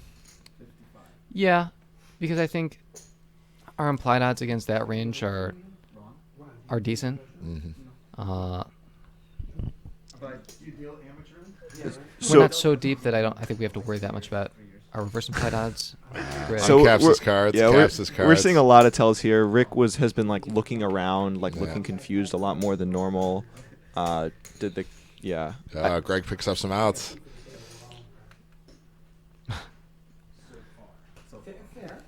So Greg looks very attentive. He looks like somebody with a decision. I think that might induce me to bet small to try to keep him in the pot. Yeah. He doesn't look like somebody who's just giving up. I think he's somebody who might be sensitive to a bet size. He checked and he really very attentively looked at Rick. Oh. The river's an 8. Greg makes his flush. I really don't like this call by Greg on the turn. Yeah, it's rough. I think Greg's raise pre-flop might have been a case of I'm not going to flop there's not going to be very many flops I'm happy about, so I'd like to give myself a chance to win it here. Yeah. So if you don't think that Rick would have semi-bluffed the flop a lot or the turn, it's not so easy to put him on the ace of hearts. But this is one way he can do it, or he can have aces with the ace of hearts. And I think Rick is really surprised to see that hand. Maybe feels like he got way more money than he should have, and decides to show his cards. I don't mind Greg's river call there. I think it's sort of a read-based thing. Once you make the flush, Rick could have aces with the ace of hearts, ace king of hearts, and he can't have ace queen of hearts. I mean, I guess he would play ace jack, especially if you think he wouldn't play ace 10 suited under the gun. We're shorthanded, but there aren't that many suited aces, and the board block's one of them. And Rick, he looked very comfortable. It didn't really feel like a semi bluff to me on the flop or the turn. So once the flush comes, it's not so hard to think he has a desperation bluff. That said, he could also just check behind. Like, he would always have showdown value if he just checked behind, so that would be a reason to fold the sixes. But it's hard for a bet of that size. Like, Greg's getting a very good price on that river call. I think it's a good reason not to call the turn, but I think the river call is fine. You agree with that? Yeah, I agree. And to clarify my comments, I thought he had folded face up. No. He called. Yeah, so face up. We also, we've seen that Rick has had it, but Greg hasn't had the luxury of seeing that Rick's had it. Sure. So I think it's a pretty mandatory river call with the price he's getting. I think it definitely should be a turn fold. Yeah. But yeah.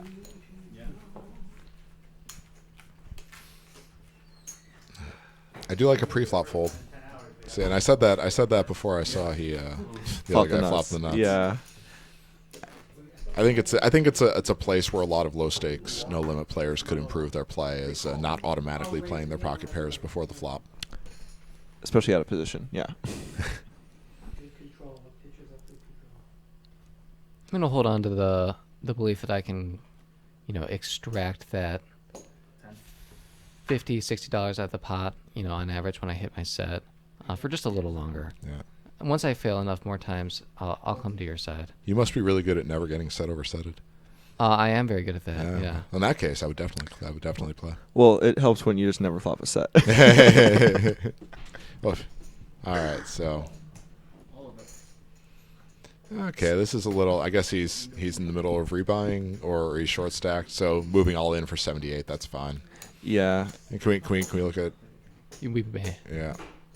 All right. So this is a kind of a close decision. He could be steaming. And they know each other. So maybe Greg's okay. doing this knowing that Paul's like, okay, I'm not going to fold for 60 to my friend Greg. And you want to look at Yeah. There's a great old Deuces Cracked video where when two of the pros are playing against each other, one of them felts the other. Next hand, this is heads up, no limit. Somebody open jams 100 big blinds. Other guy calls with ace queen. So we do get a call here.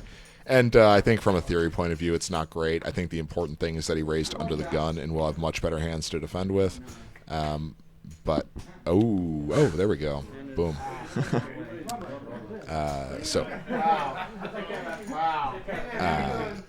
But, maybe they have history against each other. Maybe Greg knows something about Paul where Paul would throw in the last $80 light. That said, with no antes in the pot, the 5x raise under the gun, that should narrow Paul's range a lot, or Paul's range a lot. And for Greg to shove 8x that raise, you don't need to defend with ace 10 there. But again, these two players know each other better than I know either of them yet. I had you as more tilted than that.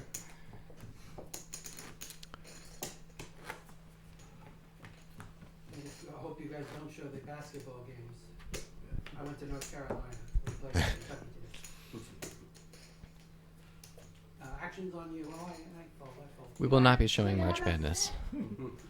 No basketball. It would be probably a good simulation to have that sort of distraction in the room, but we are unequipped to do so. All right, we do have a TV, but we will not be showing it. Good raise in the hijack. Yep. Rick. Good catch again, Rick. Nice job, Rick. And yeah, I think Daniel, especially with the way Rick is playing and this price he's getting, is a very straightforward call. Very straightforward. Yeah, I don't know. He's going to make a lot of his straights are I don't but mind. I mean, if he doesn't think Rick is 3-betting the suited connectors. If he thinks Rick is just 3-betting too much, I don't mind 4-betting this hand. Yeah, but the problem is if you think your opponent's 3-betting too much, 6-5 suited is not the hand that benefits a lot from that. If he thinks that Rick is a really tight 3-better, then they're deep enough where I think he can defend the 6-5 suited. But I think that's a really good fold. Nice. Not to disagree with Zach here, except that I am. Except you are. Yeah. I mean, I guess we encourage disagreement. I guess in my mind, when I was like watching Rick without seeing his cards when I was at the floor, Yeah. what I imagined, and from I guess I saw like one showdown, was that he's 3-betting too much, but more of like a high card merge value range. And I think against that range, 6-5 suited is a good call. But I probably don't have a big enough sample size to be confident enough in that read. Sure. Yeah, I mean, if you think he's just like 3-betting his Broadway hands too much, then 6-5 suited is nice. I think a lot of people don't 3-bet suited connectors enough as well, just kind of Sure. against the field. Sure. Rick, another good hand. Yeah, and I don't like the call with Queen 8 here. Even if you think your opponent's raising too much. Yeah. For all the like the 4 calls in position, I prefer 3 folds and one maybe like 3-bet with these types of hands. And there are times to make a Honda check here, but I would just bet out, cut off against button. You can get action from worse, pocket pairs, 8s, hands like that. And there'll be like worse suited aces sometimes too. Turns the flush draw, this can be a good spot to check. Yeah, yeah, it's a great spot to check. But betting, especially if you think the jack might help your opponent sometimes, then like if you think you might be the type to float with a hand like 10-9 of diamonds, 10-9 of spades, then the jack helps a caller's range more today than it did 5 years ago. Yeah, and Jeff is a non-believer. Nuts. Rick Mason nuts again. And I would just bet here. I don't think there's any reason to try to go for a check raise. And there's that face. Yeah. What is going on here? I just keep flopping the nuts. I'm so confused. Yeah, there's an increase in movement when Rick has these nutted hands. And I think Zach Elwood talks about that. Just like a general increase in movement is generally strong. So we see an overbet here. And I think if you're trying to value target an ace with kind of your image right now, I really like this play. Sure. And it can be hard to get paid off. With that run out, it can be hard to get paid off by an 8. So yeah. So if you I think targeting an ace makes sense. I think some players will not see this run out to be as bad as it is. Mm-hmm. Some players aren't going to see. They're not going to think that Rick is going to be betting that many backdoor draws, many of which have now got there. So I could see aces being a lot happier to call, especially given maybe what Rick's image at the table is. Are there any hands you're bluff raising in Jeff's spot here? A weak ace with the ace of clubs. Yeah, I that think seems is an like excellent candidate. Yeah. You think the 8 of clubs is a key card here? The 8 of clubs?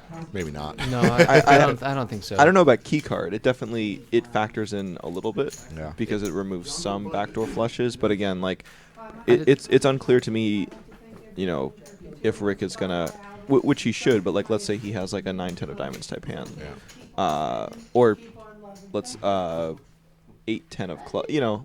He's probably not double barreling with the 8 of clubs twice. Sure. I think a lot of the 8 of clubs hands. Rick is going to be checking the flop. Yeah. Maybe not. I mean, I actually don't really think Rick will, but I've been watching Rick play. So Daniel's raising more here than he was before. This could be an early position thing. If he's just varying it to vary it, I don't like it. But if he's just raising more in early position and he just has a raise to $10 range from early position, that's fine. And I think under the gun, I think that Jack 10 suited belongs in that range. He's going to get 3-bet here by Ace King suited. I might make it a full 30, a little more even. I would not cold call with the Queen Jack suited on the button. Yeah, I think that's just a fold. But it's the button that. And now in Daniel's shoes. Yeah, now he's got a very clear call, I think. Yeah, it becomes a little more interesting if Paul doesn't flat behind. If you think that Jeff can 3-bet you light a little more often, then Paul's money can make this an attractive 4-bet target. But as it is, I think it's a good spot to just take your price. And I think this is the angle we're going to want for the rest of the hand. Yeah. Yeah. So this isn't. Yeah, I think Paul, you definitely need to think about this decision for a little bit longer. I thought about it before. Yeah. I mean, I like the call. I do as well, but I just think it's very unlikely he's going to do that with a stronger hand. Interesting. And I like the check here. Once you get the quick call on the flop, I think. Yeah, and if you're Paul, if you didn't hit this queen, I would like betting a lot more. Yeah, I don't like betting here. Yeah. No. I think it's interesting if you know your opponent extremely well, and you can put him on. you know, a Nice lot of hands check are gonna. raise. All right, well, and Nice this is check raise. I think this is the right play. Yeah. yeah, I like this a lot. Yeah. You got to be worried about ace queen.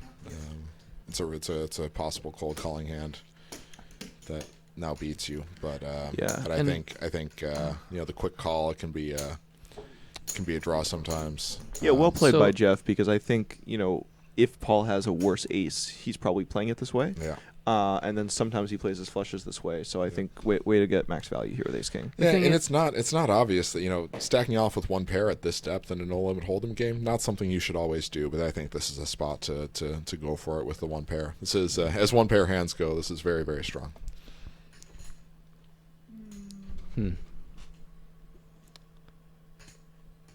I have to think more about this check raise. It doesn't strike me as always the best play, especially like holding the king of hearts. But I'll think about it more, because if you guys both like it, then it's probably Yeah, good. I mean, part some of that's exploitive. I think when you get the cold call on the button, then the quick call. I think that wow, okay. And I think a lot of those hands are either just giving up, are either not calling the turn, or are betting the turn themselves. Whammo. Hey, Vinks. What do you think I about don't love the turn call. I don't love the turn call to the check raise. I think that player's going to be. I think it's going to be hard for your queen to be any good there. Let's see, 9, 10, 11, 12, 13, 14 outs. Getting, I think he's not quite getting his price. I think he has to be ahead sometimes there if he's going to call. And I think going up against the pre-flop 3-better who bet the flop, I'm just not sure you're going to see the 10-9 of hearts there ever. Exactly, and I think that's the important thing. Like, if this was like a late position opening range, I think Paul can probably call because he doesn't need to have that many. Like, if he has just a few combos of worse flush draws, he's getting the right price. But given the action, it's really unlikely for him to have a worse flush draw here. And you emphasized a really great thing, and just to sort of put neon lights on it, it can be so easy to forget what happened 3 minutes ago in a hand. Yeah. But he's not just a 3-better; he's a 3-better of an under the gun range. It makes a huge difference. It affects the range for the rest of the hand. It's something that's real easy to say when you're thinking about a hand as you're riding in your car or something. But when you're actually at the table, you're just looking at your opponent. You're trying to ask, does he have it? And pre-flop can be 3 or 4 minutes ago. And you really got to remember that. It was a tight player, Daniel, playing very tight, under the gun, makes it 5x. Then we get the 3-bet. That changes all the action for the rest of the hand. Yeah, I think that's an excellent point. Yeah. So going to this hand now, we see an ace-9 offsuit limp by Greg under the gun. I really do not like this play. I think it's just a fold. Yep. And yeah, then when Steve makes it 7, king queen on the button, I like the raise. Maybe go a little bit bigger. I think Daniel's a pretty clear 3-bet in the big blind with jacks. And I'm not sure how I feel about Daniel N's call. If we feel like Greg is just always limp calling, it could be fine. But Daniel P has been 3-betting a few times now to the big blind. So I think that kind of makes this go closer to a fold by king 8 suited. And Yeah. after the button calls, I still do not like this call by king 8 suited. No, I think the king 8 suited should fold. Yeah. Yeah. But he flops top pair, so I mean it's no good. Yeah. If you know you're going to flop top pair, it gets a little better. Yeah.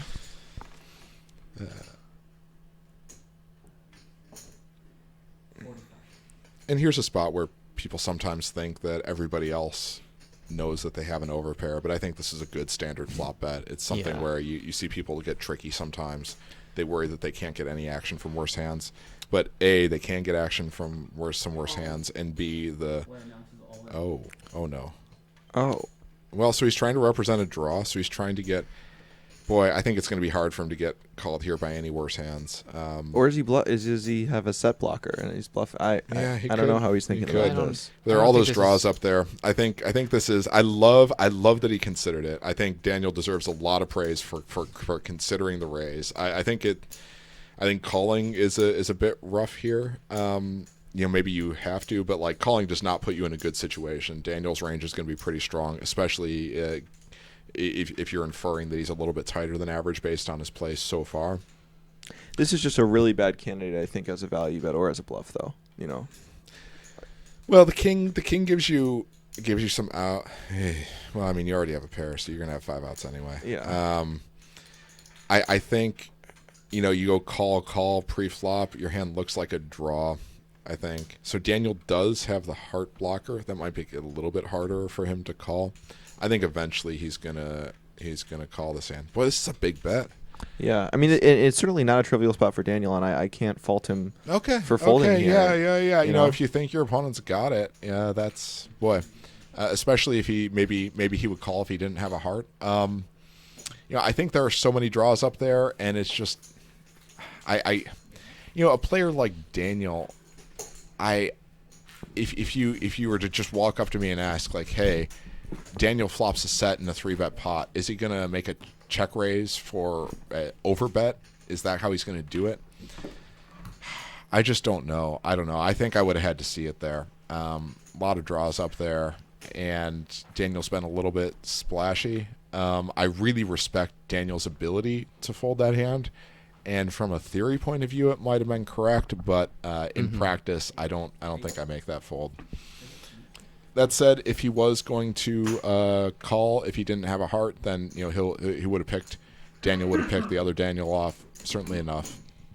And again, really, I think what we saw there is two players considering plays that a lot of 1-2 no limit players would not consider, and that's all to their credit.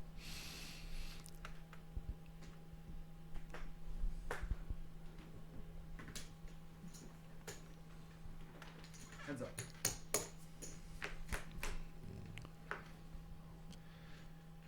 So the raise with Queen Jack offsuit from, we're 7-handed, so under the gun +1 doesn't mean everything it usually does, but I think that's still just a little bit too loose from that position. I agree. Yeah, and with no diamonds here, I might just give up on this flop.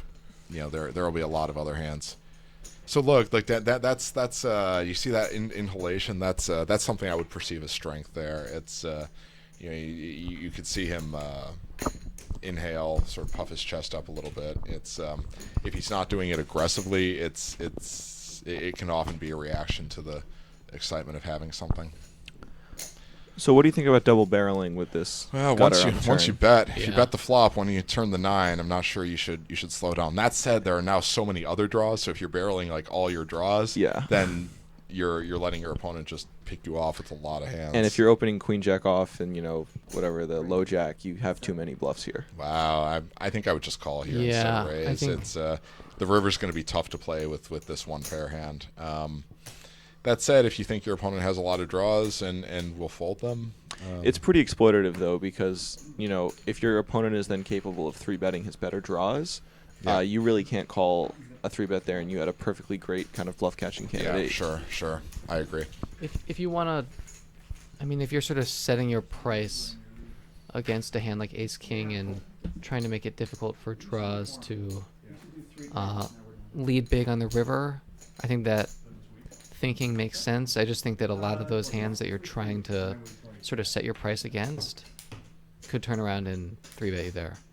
And that kind of ruins that plan. Yeah, I like that comment because it gets back to something we were talking about earlier, which is using unnecessary raises to accomplish things that you can get for free because you're in position. Yeah, exactly. So you're risking maybe, I think he raised like 45 there. Yeah.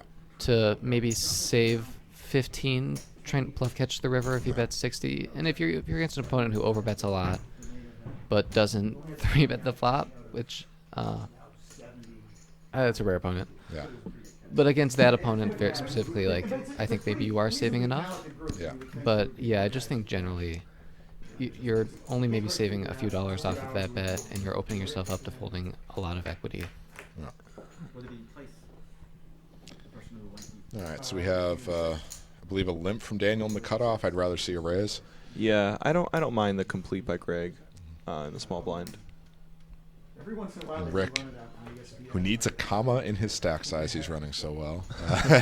He checks his option with 7-6. I don't think Daniel needs to be limping. I don't think we've seen Daniel open limp, and I think he just sort of split his range. Yep. I'd rather see a raise also. Yeah. The one that year, that was Joe. That being said, so I said I don't mind the complete by Greg, but he might be able to just exploitably raise this because Daniel rarely has a strong hand here. Yeah, and he is double gutted. Not a good double gutter, but no. He would go to win, he would have been chip leader by a huge I don't love Rick leading at all. I think he's just not taking it down that often on this board, and I think that would be the main reason to bet. I think Daniel actually has a pretty clear check behind here.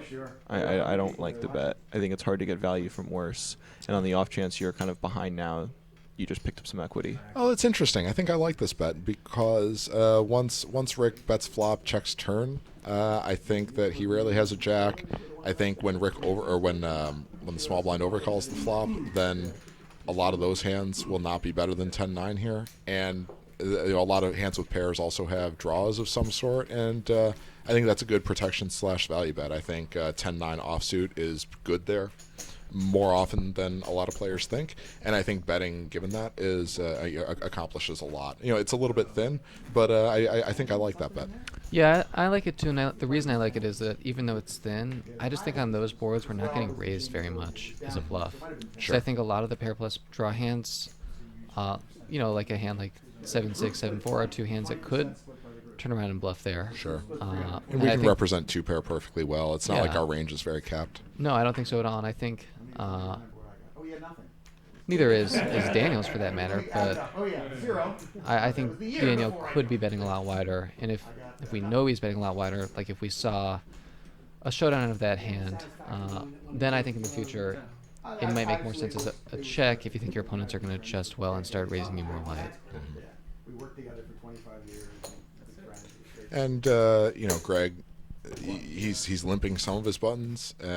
Given that, I don't know how I feel about the raise, but if he's making it, if he's got a 5x range from the button, 10-8 suited should be near-ish the bottom of it. But I would certainly open that on the button. And what kind of sizing do you like using in this sort of game on the button? I mean, it's obviously going to depend a lot on the specific situation, but it seems like if 10-8 suited is at the bottom of our 5x range, it might behoove us to use a smaller range so that we can play more hands in position. I standardly make it 3x on the button. In a loose game, I'll often adjust to 4x if they're calling too much out of the blinds, and I don't want to make it sound like that's a rare adjustment. I'd say I do that at least half the time. So, yeah, either 3x or 4x. Good raise by Daniel. Yeah, I'll often be 4xing on the button even after I've bumped up maybe my standard raise to 5x once I establish that the table is as loose as I'm hoping it is. So I don't think I mind the call, but I think I definitely prefer 3-betting 8-7 suited here than calling. Yeah. And I bet against Daniel P. I think calling is better than folding. Or I think folding is better than calling. I think it goes 3-betting calling fold, or 3-betting folding calling. Yeah. That said, 8-7 suited is a really good hand. So, you're not losing too much by calling. It's one of these things where calling might be the worst option, but maybe not even, minus EV or anything. So we just had a Honda check from Daniel, checking back King Queen here. Well, if it's worse than folding. Then, well. then I just think you can't be losing too much. Yes. That's how that works. It's okay. Math, tricky. Yeah. I'm about to enter the third hour here. I got just a couple more hands here, then I will go relieve Andrew. And boy, time flies. Yeah, so I think we'll probably take a little break in a bit and be back shortly. Yeah. Still chuckling at that. Is that Jacob?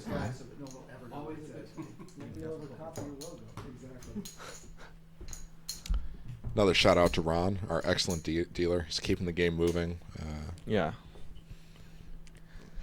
Shout out to Nick. Nick who played last night and is operating the shows a lot of called. Yeah, shows a lot of heart while playing and while operating. Yeah, and Nick, I think, was not a winner in the game last night, and he went home, got the sleep he got, came back, and he's grinding it out on the equipment today. He's showing a lot of heart. Yeah. Here's to you, Nick. Yeah, and we're gonna see him again on the felt later today. Yeah. I think. Yes. Yeah. Okay. Heads up. Check.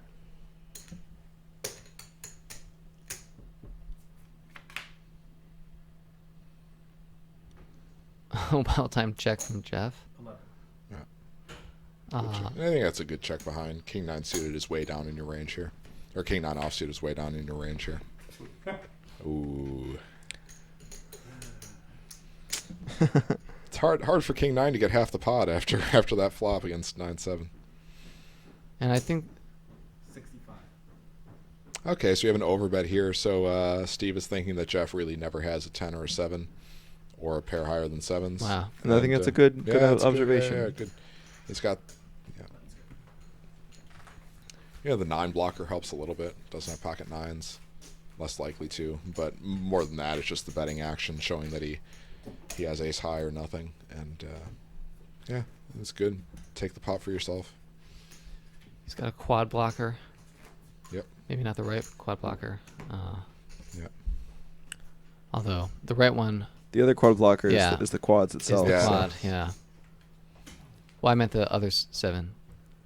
I just think that suit is preferable in this situation. Oh, I understand. Got Yeah. it. We'll be releasing a new series soon on When a diamond is your friend. Yeah. Quads, it's good to have with Just Hands Poker. So Jeff makes it 8 in the cutoff. Was he making it 10 before, or is 8 a standard size? It's varied. I Yeah. think he's definitely made it 10 before. Yeah, I'd rather see a standard size. Yeah, I think Daniel so far has done 10 from early position, 8 from later position. I think, but I think Jeff might have exploited me here. So I think if somebody's making it 8 when he'd made it 10 before, if I have 5-7 suited on the button, I would 3-bet a lot. So, yeah. So right. Okay, so look, that's a more aggressive bet. He threw the chips out more aggressively there. That's a real difference from his other bets there. Yeah. And I think Paul's got some serious timing issues with his very clear bluff catchers, or at least in his mind, very clear bluff catchers. Not to say I think this is a clear bluff catcher. I would not be folding this hand. I think I would not also be raising this hand. So in fairness to Paul, I really think you're right that he can be a little bit more consistent with his timing. However, the last time he did that, he had a flush draw, so not quite a bluff catcher, I don't think. No, but I guess hands that he feels like he's always going to call. Sure. Yeah, I think that's the central issue is that when he's got in his mind a clear decision, he broadcasts that a little bit too much. And again, we don't want people tanking for no reason, but he looks a little hasty. And I think Paul just has so many 7s here.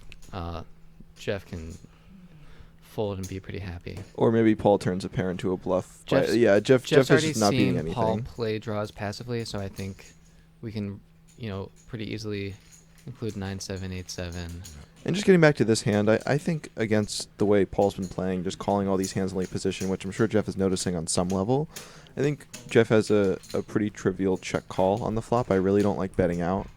I think that, Paul will bet when check 2 with unpaired hands, and Ace King just plays much better as a check call there.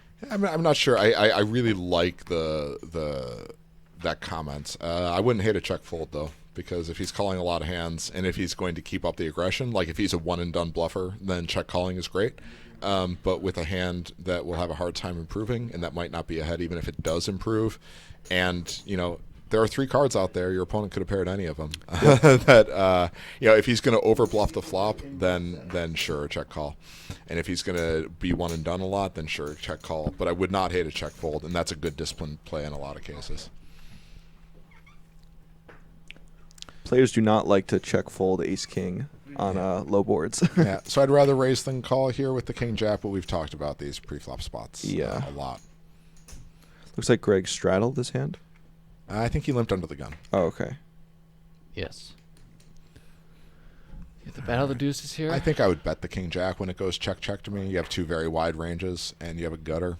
And you limped under the gun. You could agree. plausibly wrap, sets of Lots. aces and queens and Ace King, and tons of suited aces too. It's yeah. And it looks like he opted to flat. So this is a mandatory. Yeah. I think you got to bet when you're Greg there. Nah, I think so.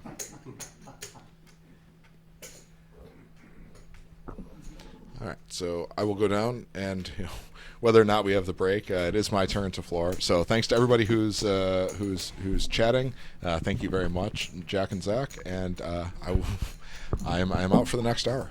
All right. Well, we'll hang with you until the official break, which will probably be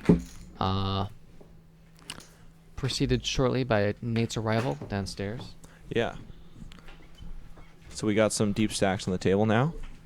Alright, gang, we're going to play this hand and one more, and then we're going to take a real short break, probably not even 10 minutes. We just want to reset the... Okay, yeah, Andrew's announcing the break. Nick is eating the rye bread, so it's the last hand. Yeah.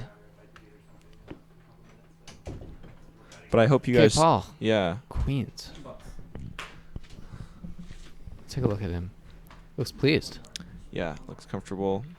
Greg kind of giving him the eye over there. So Steve as well as folded. Daniel. We don't know yet what Daniel has. Daniel has 10-8, and he's getting frisky. Looks like he's going to open this. I think this is a little bit of last hand Three before bet the this. break vigor. Yeah, and I don't think Paul's been opening so wide that I think we need to just be 3-betting a ton of hands on the button.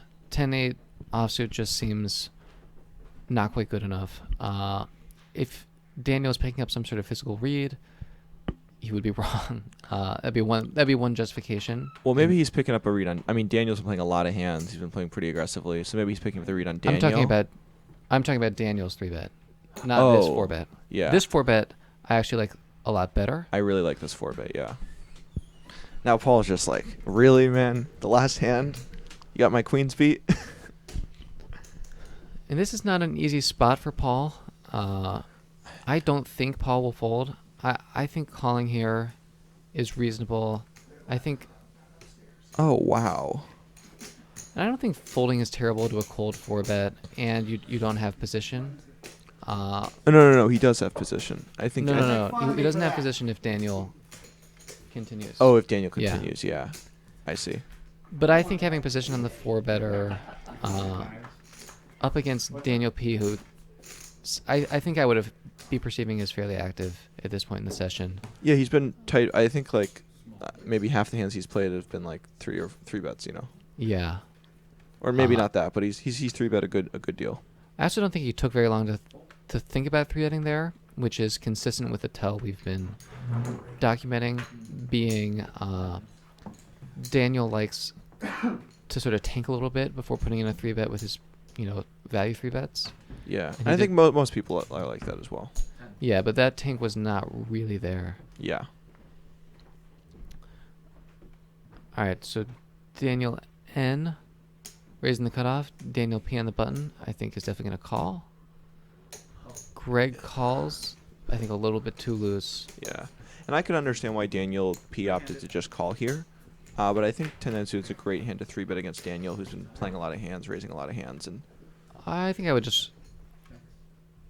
I'm happy playing in position, and I think we're just doing so much more poorly against a 3-bet calling range than against Daniel's opening range that I'd prefer to just call with this hand and maybe be a little bit more polarized with my 3-betting. Yeah, I would agree with you if Daniel has folded a little more pre-flop to raises. Well, I don't think we need to inflate the pot with 10-9. And out. Alright, button's good for next hand. So it looks like we're going on break, everyone. We'll be back with you in about 10 minutes or so. Tune in. We'll be streaming until about 4:15 once we go back, and then from 6 to 8:15, 6 to 8, and then like 8:15 to 10:15 later tonight. All right, we'll see you soon.